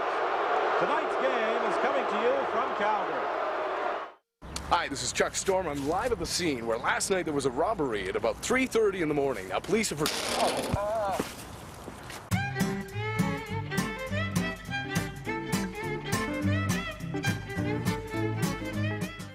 I'm Adam, and I'm going to make a slideshow with photos. The main characters would be the lion, tiger, and zebra. I'm going to drag all of these pictures to the storyboard. Ah, help me! He's a very violent tiger. Gonna add the music, something catchy. I like it. I want to screen this puppy for you. Here comes Mr. Teeth. I'm a PC and I'm 8 years old. Ford has great news this summer. Now everybody gets employee pricing, so you pay what we pay. That could mean up to $15,000 in price adjustments. Plus, we're inviting you to take the Drive One Challenge, because we believe once you drive a Ford, you won't want to drive anything else. With employee pricing, there's no better time to buy a Ford. Get your employee price at your local Ford store or Ford.ca. Hi, this is Chuck Storm. I'm live at the scene where last night there was a robbery at about 3:30 in the morning. Now, police have...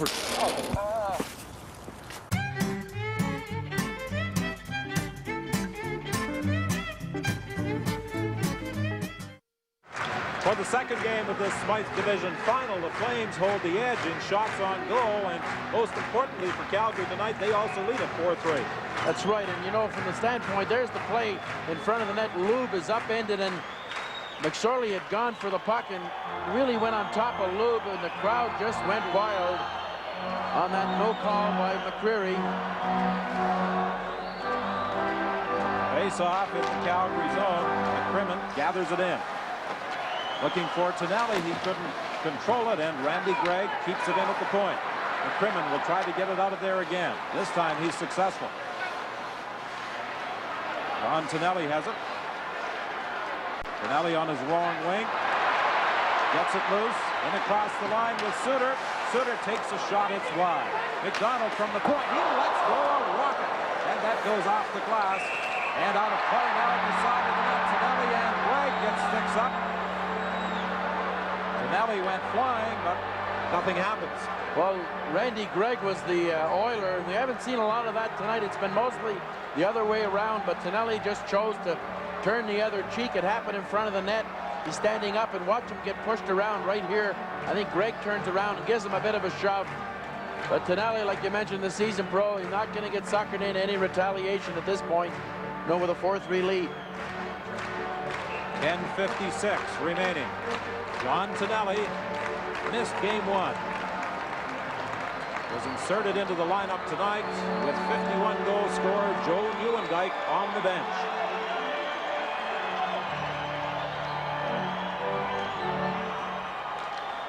From the face-off, Smith over to his defensive partner Randy Gregg. His pass doesn't get past McDonald.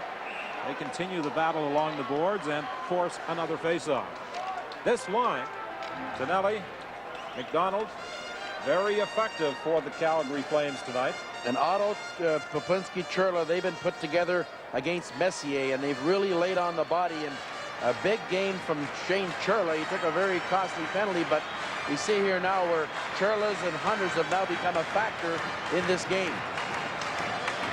Roberts had been up there with McDonald and Tonelli. Hunter is now playing the wing. And it was Hunter who was out there with Lube and Bullard that got the go-ahead goal at 4:03 of this third period. McDonald got the first goal of the hockey game from Tonelli and Burnham. And that certainly provided the Flames with spark here at the Saddledome before a full house tonight. Well, the Oilers have not played their fourth line very much. In fact, they've inserted Kuzorniski in place of Jeff Courtnall on this line with McTavish and Lacombe. Randy Gregg ahead to McTavish. In across the line, McTavish gets it again. McTavish going back to the net, still controlling it. Then he's upset. McTavish gets it again, playing it back to the line for Randy Gregg. Gregg takes a shot. It doesn't get through, but now Lacombe gets it, and he blasts it high. Picked up off the end glass by Tim Hunter. He moves it into the neutral zone for McDonald, who slides it into Edmonton territory, and the Flames make a line change.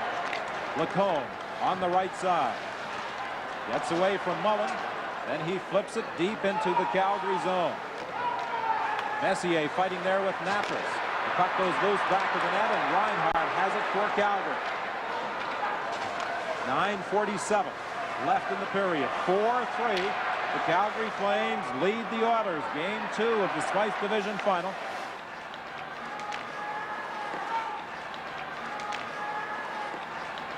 And Sather, he's really been juggling his lines around. Now he's got Courtnall out with Messier, so he's trying everything to get this pattern established and get him away from those big, heavy checkers. Messier on the right side for Courtnall. Tikkanen is there as well, and it's offside. 9:17 is the time left, with Calgary in front by 1. Is that yours? I'm glad I got this one. Congratulations on eating. You've won one of the trips Boston Pizza's giving away every day. Me? Take a look at your prize, a trip valued at $2,500. Relax on a beach, hit the slopes, or live it up Euro style. This is so exciting! Thanks for playing Boston Pizza's Trip a Day. See you next time. We're giving away a trip a day every day, so come in today. Imagine. Imagine. Imagine. Lotto 649's next jackpot is $35 million.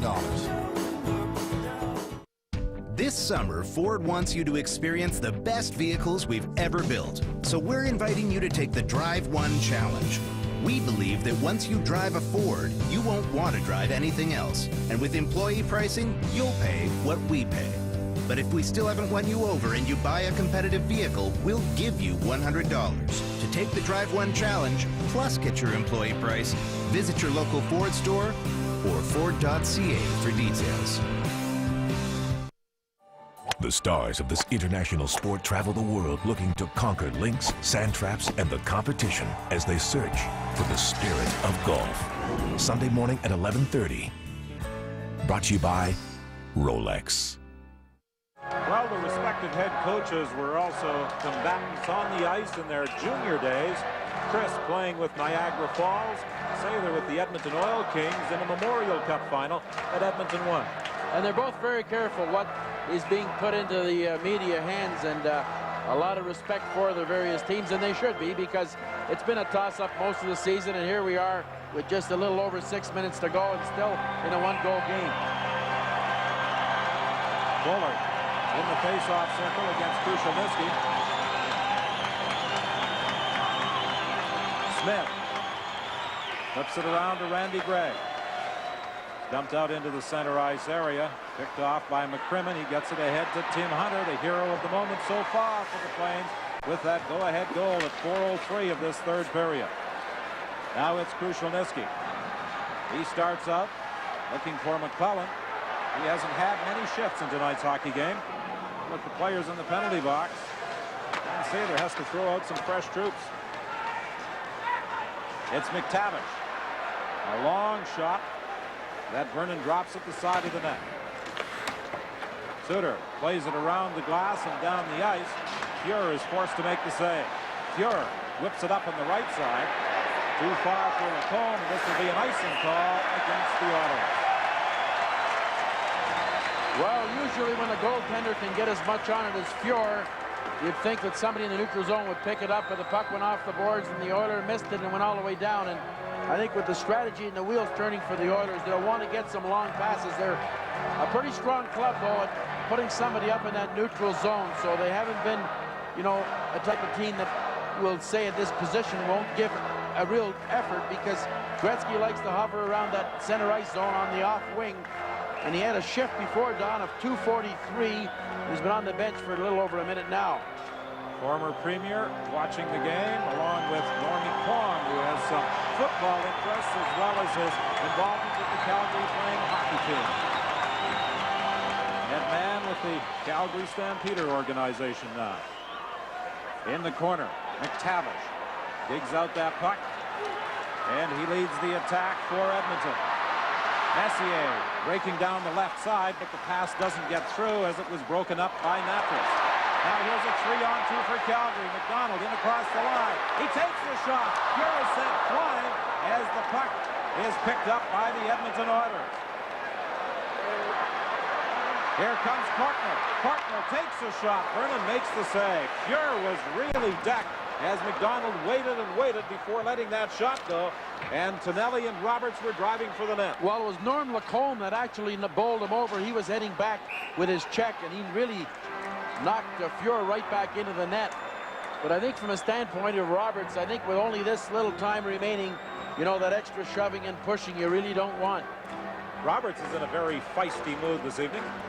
Well, here's McDonald. He cranks it up, and this is the play, I think, where you'll see there's Lacombe. He pushes the Flame forward right over on him, and Fuhr goes back into the net.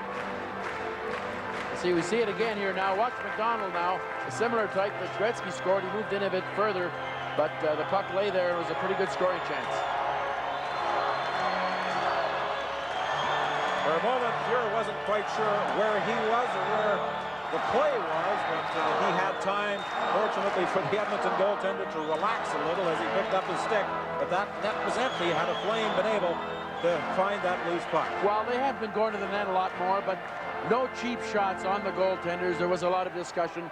The Flames wanted to go to the net a lot more, but a play like that, really, you know, you're not trying to knock the goalie over as much as you're trying to get involved and get him screened. Colin Patterson in game one chipped two of his upper teeth and one of his lower teeth in a collision. A 5-minute major that was assessed against Norman Lacombe. He had to have some dental work done following game one. 4:58 is the time remaining here in the third. 4-3, the Flames lead the Oilers. Edmonton won the first game, 3-1. Huddy moves in now. McSorley is back, trying to get the drop to him. They do. There's the shot. It doesn't get through. Grettzky has it. Grettzky back to the line for Huddy. He lets the shot go. Glove saved by Vernon. Right off the face-off, and Vernon, a similar type of shot. He wasn't able to see it, and Huddy scored in the second period. Although Huddy, he really got it away very quickly. Unfortunately for Vernon, he was able to see it. Here's the first one, and that was blocked. It was McSorley right off the draw, but Grettzky gets this puck through the Flame forward, and so surprising, but here it is here. Unfortunately, no screen on the play for the Flames. A good glove save. Huddy just got it at the net. He was hoping for a screenshot, just make sure it's on the net, and it was. 4:49 left to play. Mike Krushelnyski taking many of those face-offs tonight for the Edmonton Oilers. Leon Stickle doing some repair work to the ice surface in front of that Calgary goal. They're approaching this face-off like it's a face-off with just about a half a minute go in the game, and they've put Curry back on the point. And there's Krushelnyski talking to McSorley, getting him up on the line. Although McSorley is a defenseman, I think they would rather have Curry's shot back here. So a big draw it'll be between Krushelnyski and Otto.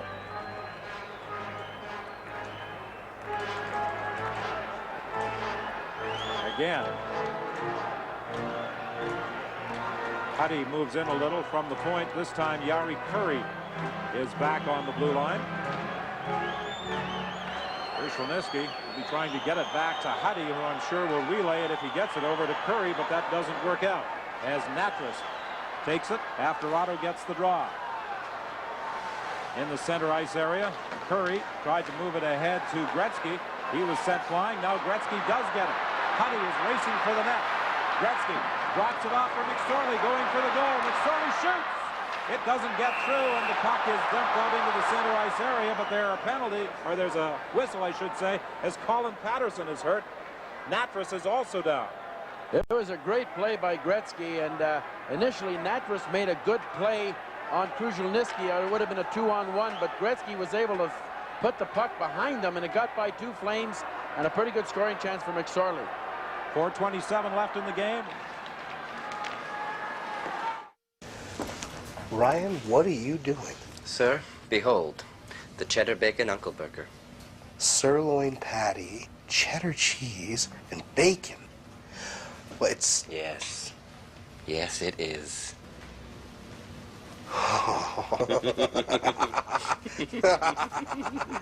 Seriously? Well, I've never been more serious in my life. Look at me. The new cheddar bacon Uncle Burger. Seriously, at A&W.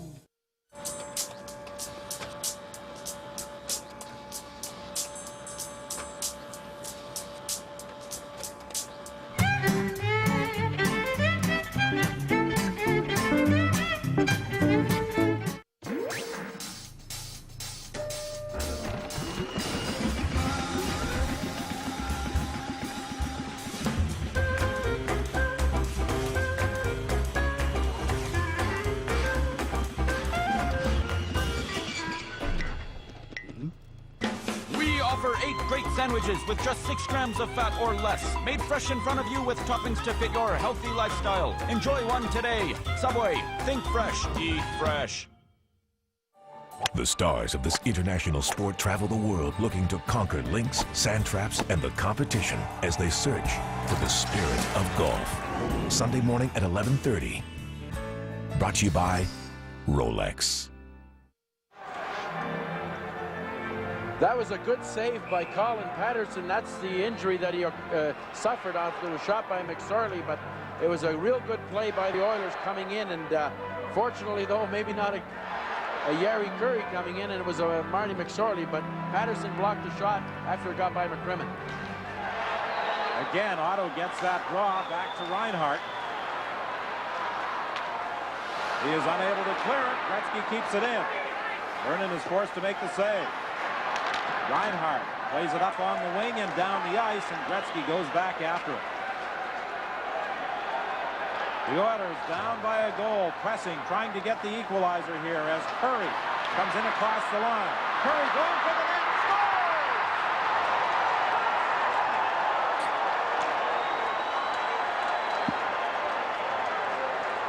Well, Grettzki going back, and he put it over to McSorley, who threw it ahead, but it was a real good play in the neutral zone by Mike Krushelnyski.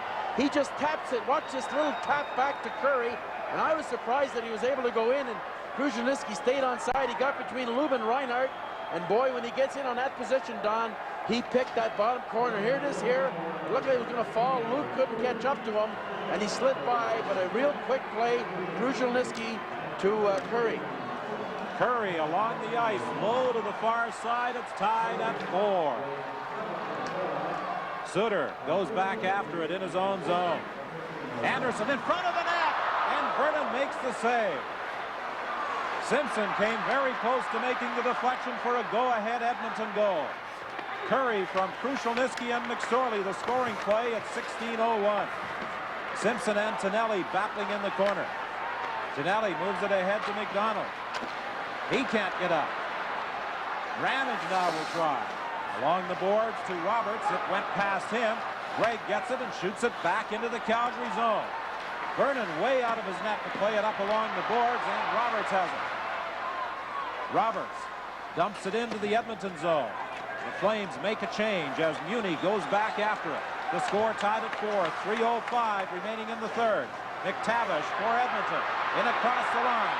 McTavish trying to throw it out front. He's taken out of the play by Reinhart. McTavish gets it again. His shot is blocked by McCrimmon. It goes to the corner, and Lowe dumps it out into the center ice area. Now Lowe drives it back into the Calgary zone. 2:43 remaining. The score tied at 4.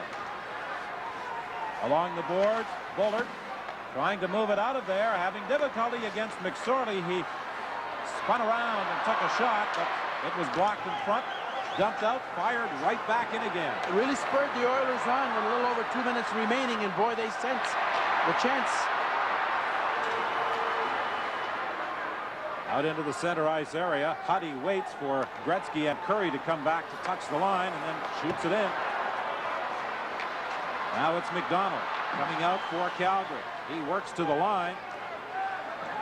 Dumps it into the corner. Krushelnyski up on the right side. Dumped out into the center ice area. Brought back in by Suter as he plays it off the glass. Charlie Huddy tries to get it out. Suter keeps it in, lets the shot go. It doesn't get through. Berezan has it, tried to center it for McDonald, and it's intercepted by Grettzki. Grettzki with Curry, 2-on-2. In across the line, Grettzki waiting for some teammates to catch up. Tried to slide it through to Randy Gregg, but it's intercepted, and back come the Flames. Pass from McDonald, intercepted by Smith, and it's fired back into Calgary territory with 1:24 remaining in the third period. Berezan now for Calgary. On the left side to Tonelli. Long shot knocked down by Fuhr. Glenn Anderson gets it ahead to Messier. He tried to return the pass to him. It's intercepted by the Flames. In across the line, Poplinski trying to go for the net, and that puck was bouncing at the time. He couldn't get a good shot away. We move into the final minute as Simpson knocks it out of the zone, and racing back after it is McCrimmon. McCrimmon being watched by Anderson. He turns in the corner, lays it off the glass into the center ice area, knocked down by Lowe, over to Muni. Muni plays it in, and it's offside. Just about say these teams are in overtime with only 40 seconds left, and boy, the pace pick up for the Oilers in the last 2.5 minutes. Well, Jari Kurri tied it, and that certainly seemed to give the Edmonton Oilers life. What a great individual effort. I thought maybe Krushelnyski was away off the line, but here's the play, and I think he lost it in his body. He got it back, and it was Reinhart and Loeb that he beat, and he was able to beat Vernon with that shot. That patent shot right to the stick side, low down. But boy, what a shot by Curry. What a play. There you see the collision. McCrimmon on Courtnall, and Courtnall was rubbing his face after he went into the boards. Well, Grettzki played 6:15 of the last 8:20, so that tells you, how much ice he's still out there. He's come right back on with 40 seconds to go. Courtnall has had work done on his neck all during the game. Now they're looking at his face after he was rubbed up against the glass. 4-4 with 40 seconds remaining. Game 2 of the Smythe Division Final.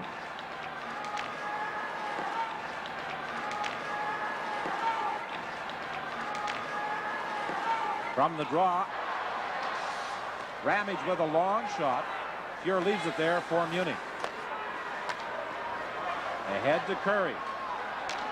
To Grettzki. Grettzki with a long shot wide of the net. Ramage picks it up in the corner. 22 seconds remaining. Curry knocks it in across the line. Two players have to come back to the line. Picked up by the Flames. McDonald can't do anywhere with it. The Oilers drive it in again. It looks very much as though we're going to overtime as the final seconds of this period tick away. McDonald takes a long shot that is stopped at the line, and that ends period 3. Well, it wasn't the case of the Flames sitting back and letting the Oilers take the play. It was that one big individual play in the neutral zone by Jari Kurri that tied this game up. So after 60 minutes of play, the Flames and the Oilers are tied at 4. Our Stanley Cup playoff coverage continues in a moment.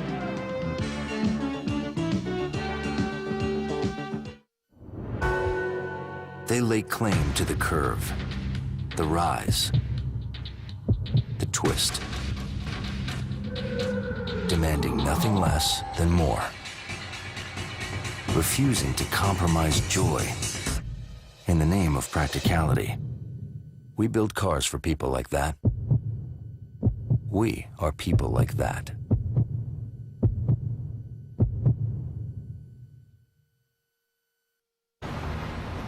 About yours?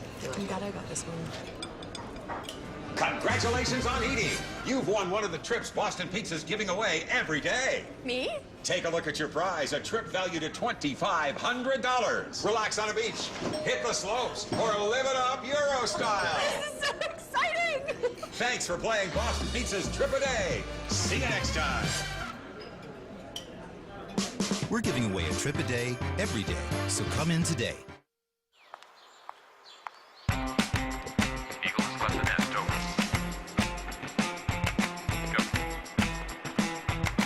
Experience even more protection with chip and pin technology on your Visa card. It has a microchip that is virtually impossible to duplicate, and a pin instead of a signature for added protection. Chip and pin technology coming soon to your Visa card. More people go with Visa. Terry Crisp was talking about the big guns for the two teams having to come through, and the big guns have certainly come through tonight for the Edmonton Oilers. Hunter, known for his physical play more than his scoring prowess, appeared to have the game winner until Curry notched that tying goal with just under 4 minutes remaining. Well, Crisp is well familiar with overtime, and in 67-68 season with St. Louis, 8 games went into overtime. The Blues won 5 and lost 3, but I was always concerned, Don, about the defensemen jumping up in the overtime, and Flames have a few that can do it. McSorley goes back into his own zone behind the net for Charlie Huddy. Up on the wing for Grettzky. Grettzky can't get it out of there. A weak shot directed towards the goal doesn't get through. Now Huddy gets it ahead to Krushelnyski. To Grettzky. Grettzky over on the wing. He was looking for Curry. It was deflected and back into the center ice area. Suter loses it. Here's a lead pass for Grettzky. Oh, that came very close to an Edmonton breakaway. Just knocked down at the line in time. How quick Grettzky anticipated that pass from Curry. Long lead pass. Berezan dumps it in. He goes to the bench on a change. Smith plays it ahead to Simpson. Simpson looking rink wide for Messier. It's deflected by Poplinski up into the crowd. Well, say they're showing a lot of confidence in Marty McSorley, starting him right off the bat at the opening whistle. And there's a fellow Reinhardt, boy, that's come back after his first game in Boston on March 17th, you know, with a little over 2 or 3 weeks left in the season. He's come up with a good playoff series, a very offensive-minded defenseman. He got stung on the Curry goal, but in all respect to Reinhardt, Curry seemed to lose the puck and then get it back in his body. Reinhardt, of course, playing with that chronic back problem, one that they tell him, I guess, isn't really going to get any better. Knocked down at the line by Reinhardt. Loose puck picked up by Simpson. A shot and a save by Vernon. He let that puck go quickly. Now in back of the net, Anderson trying to move it out of there. Centers it, and it bounced away from Simpson. And back comes Joel Otto. He has McDonald going in with him. Otto tried to get around Gregg. The veteran defender took it away. Gregg goes back into his own zone. Rink wide pass for Anderson. Anderson had difficulty controlling it. Suter takes over. He bangs it off the boards to the line. Smith gets it. He was looking down the right side for Courtnall. Too far, and Suter goes back into his own zone. Picks up speed as he hits the line. Gets away from McTavish. Suter tries to slide it through. It's broken up by the Oilers and cleared. Ramage fires it back in. Fuhr rather nonchalantly knocked it down in behind his own goal. Now it's Courtnall trying to move out of there. Almost lost it in front of the net to the forechecking of Tim Hunter. Rink wide pass broken up by Suter in the center ice area. 17:53 remaining in this overtime session. Edmonton leading the series. 1-0, trying to go home up by 2. More sense of defense, though. Not as many chances. How long that will last, we really don't know. But I thought that they've been a little more cautious than I expected. and a lot of changing of lines, a lot of experience. They had McDonald out there with Otto. They haven't played much together in Poplinski against the Messier line. First time Messier's line hit the ice in overtime. Tikkanen and Mullen, who were assessed those misconduct penalties at 11:16 of the third period, are now back out of the penalty box, and those are two gunners that both coaches want to have in the lineup in the overtime session. Al McInnes, who scored the second goal of the game for the Calgary Flames, putting them ahead 2-0 in the second period. Taking a breather at that bench as Suter takes a long shot that Fuhrer kicks up into the crowd. I think, like I mentioned, Don, at the top of the overtime, the defenseman moving up. Suter made a pretty good rush. He didn't get in, but also the fact is that any face-off, any crucial face-off in your end zone, boy, you know you're just that one loss of a face-off away. There's no defense either. If the centerman on the attacking club gets that puck where he wants it, you know, all you got to do is hope that you get enough legs in front of it, it may stop it. That was always a concern as a coach going into overtime, is those face-offs in your own end zone.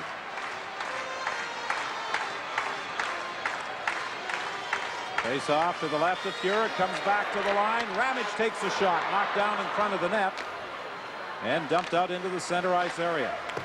Fired right back in by Ramage.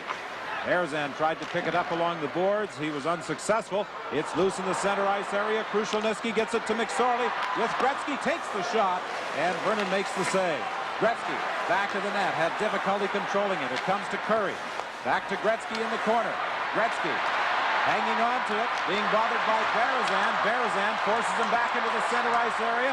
Berezan tried to slide it through, gets it again. Berezan with a shot, it goes wide.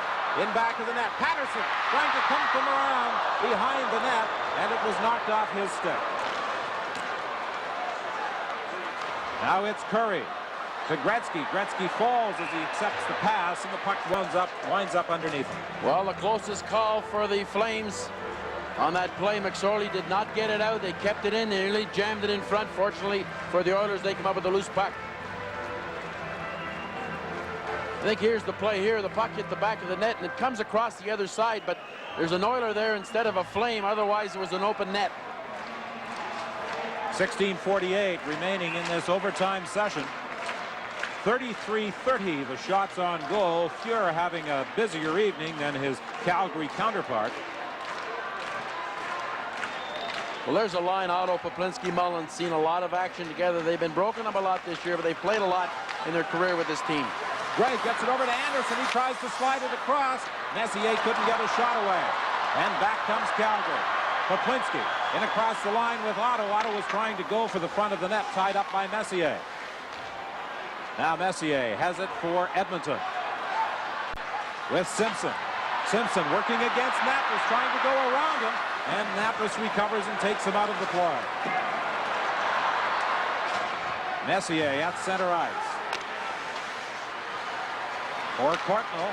Courtnall having trouble with Napris. The puck is loose. Courtnall gets it again. Now McCrimmon goes back into his own zone. Up to the line to Mullen. Mullen to Joel Otto. He loses it. In across the line. And Combe couldn't go anywhere. It's dumped down the ice. And the Oilers very nearly got caught on a line change. Yes, a tough place to change, you know, with that bench so far away in this overtime. McTavish racing after it, poking it to the line, trying to go through. He's upset by Ramage. Suter falls with that puck back of the net. Along the boards, Tonelli tries to get it out. Pokes it to Roberts. Roberts moving it ahead to McDonald. Working against Lowe. Takes the shot high up into the crowd. Well, we've seen a little more action the last couple of shifts, a little more defensemen moving up, and McSorley moved up for the Oilers.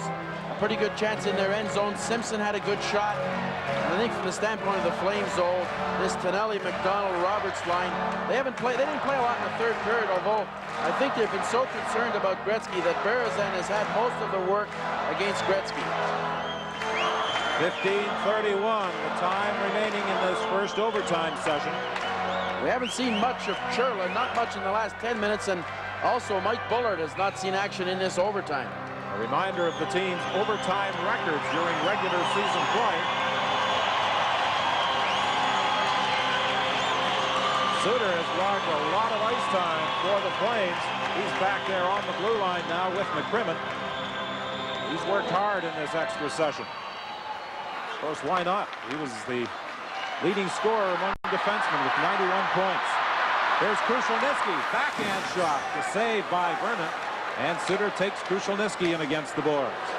Lou brings it back, gets away from a check, flips it into the corner. Lowe and Berezin race after it. They tie each other up. Grettzki comes in to try and help out. He pries it loose. It's kept in at the line. McCrimmon takes a shot. It doesn't get through. In the neutral zone, the puck is loose, and Patterson has it for the Flames. Here he comes, in across the line, going for the net. It's poked away by Fleur. Tikkanen of the Oilers can't go anywhere with it. Lou plays it off the boards to Berezin. In front to Tim Hunter. Couldn't get a shot. Reinhart does. It just goes wide. And the rebound bounced away from Hunter. McCrimmon fires it into the corner. Picked up there by Curry. Got it to the line. Messier couldn't get it out. Now Curry gets back into the play, and he starts away. Over on the wing to Tikkanen. Tikkanen puts on the brakes to Messier. Messier in front to Curry, and it bounced away from him as Vernon came sliding away out. Messier gets it again. Flips it up the side of the net as he cut from the corner, and that puck seemed to hang up in the air for what must have been an eternity. And there's going to be a penalty here.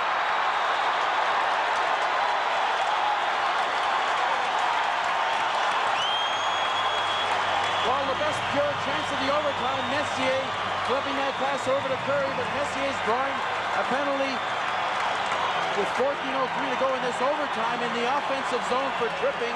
Messier knew it, he put his head down, and after a great scoring chance, Messier to Curry, and there's the penalty right there. I guess it's on Joey Mullen. Messier getting caught for tripping. Messier on the play, cutting from the corner, and watch that puck bounce up in the air. Another 6 inches, you know, the game is over. Now Messier goes in the box. Well, this was a good shot by Reinhart. Just missed the net, and I think it was Hunter on the other side. The puck bounced over his stick. Mark Messier off for tripping at 5:57. A glorious opportunity for the Calgary Flames with the man advantage to put this series back on even terms. Also mentioned Messier being one of the top penalty killers in the league and a real leader on penalties for the Oilers. Not available in this penalty. Now McInnes back into his own zone. Leaves it there for Reinhart. McTavish is trapped deep. Here comes the 5-on-3 as Lube drives it in. Back to the line for McInnes. McInnes to Reinhart. Back to McInnes. He lets the shot go, and Fuhr makes the save. Well, two players that the Flames didn't get into action, I think, in the first 5-6 minutes of this overtime, but two power play specialists, Al McInnes on the right point and Mike Bullard on the other, and boy, he smokes this one from a way out, and all Fuhr can do is sort of stay there because of the, I guess it's Bullard in front that was really screening him. He got in perfect position. Look at Bullard, and he can't see this shot. All he can do is squat down and hope it hits him, and it did. I admire the courage of those individuals who stand in front of the goaltender when someone like McInnes is letting those rockets go from the point. Well, they put Grettzki out there with Krushelnyski for the draw in their own end zone. Back to McInnes. McInnes slides it into Bullard. Back to McInnes. He takes a shot, knocked down in front of the net. Reinhart keeps it in to McInnes. Into Bullard. Back to McInnes, to Bullard. To Reinhart. Reinhart takes a shot that deflects off Kevin Lowe's Wayne Gretzky's stick and up into the crowd. I think the Flames were the closest that they have been in this series to that play. They were looking, and it just about got, if Bullard would have picked up that loose puck, it was heading for Luke for that patent play that they like to work. But here's there's sort of a Coy right here, I think, is where Bullard kind of misses it up, and they're going back and forth, but there was a pretty good chance here, and this was the one he was going over across to Lube. Lube likes to stay in there on that side, on the off wing. 1:14 remaining in the penalty to Mark Messier.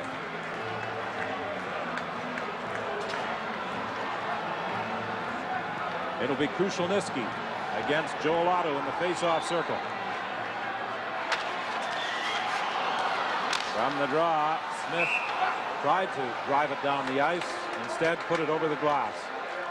An awful big draw. Krushenitsky getting it back, but there's a look at Gary Suter, and boy, you know, the way he and McInnes have played on the power play this year and leading this team in scoring going into this game. And, you know, Suter on that point with McInnes, but he's decided to go with McCrimmon and Ramage, and you get a little bit of a different type of a shot from a Ramage or McCrimmon. McCrimmon will wrist it more than the slap shot.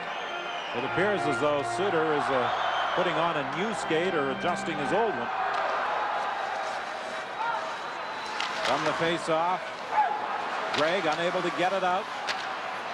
Now Smith gets a chance ahead to Grettzky. Grettzky waiting for someone to catch up with the play. Gets it to Gregg. A shot saved by Vernon.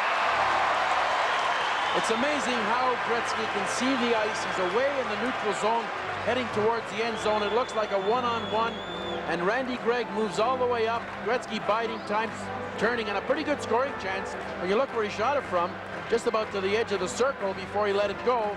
Didn't get a lot on it, but Vernon was in the right spot. But here's Gregg again after taking that pass from Grettzky. Short-handed chance. It's amazing, as you say, how Grettzky sees the entire ice and then feathers that pass back to the blue line for Gregg driving in. And you know, it's a common thing, though. The defenseman, boy, when it's Grettzky, you get that extra second. They back off rather than go at him because he's so quick he can get by you. Good save by Mike Vernon. 34-34 now. The shot's on goal. McTavish, a backhander from the faceoff. Lube picks it up in the corner. 50 seconds remaining in the penalty to Messier. Now McInnes to Lube. Lube rink wide for Suter. He takes it off his skates, working against Munich. Goes back of the net. Suter looking to the line, gets it to McInnes. McInnes into the corner. Tonelli having difficulty controlling it. Bullard tried to slide it back to the point to Suter, and Suter was not in position to accept it. Just 19 seconds left. And the Mark Messier penalty. Suter plays it in high off the glass. Smith trying to pick it up in the corner. It comes loose to Curry. Curry gets it ahead to Grettzky. Grettzky going in. Suter trying to get back. Grettzky with a shot. He scores!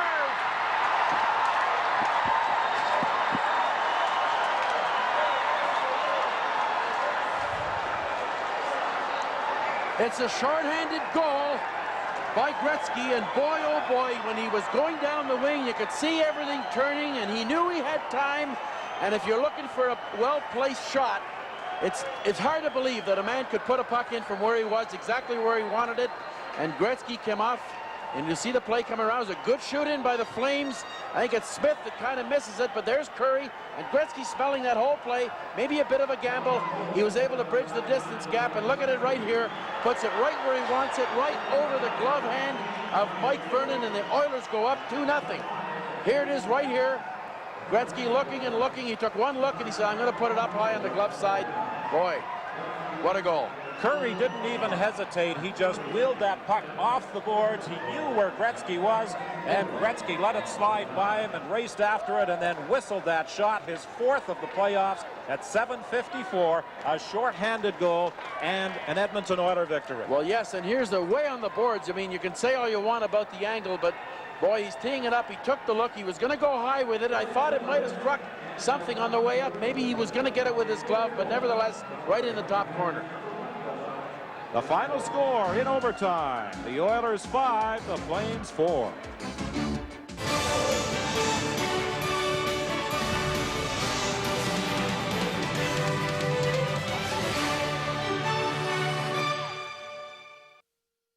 Classic Rogers Cup Tennis on the 9th and 16th. Classic U.S. Open Tennis, 22nd and 23rd. And TSN 25 Week begins on the 24th as we celebrate the silver anniversary of Canada's sports leader. All this and more in August on ESPN Classic. You're watching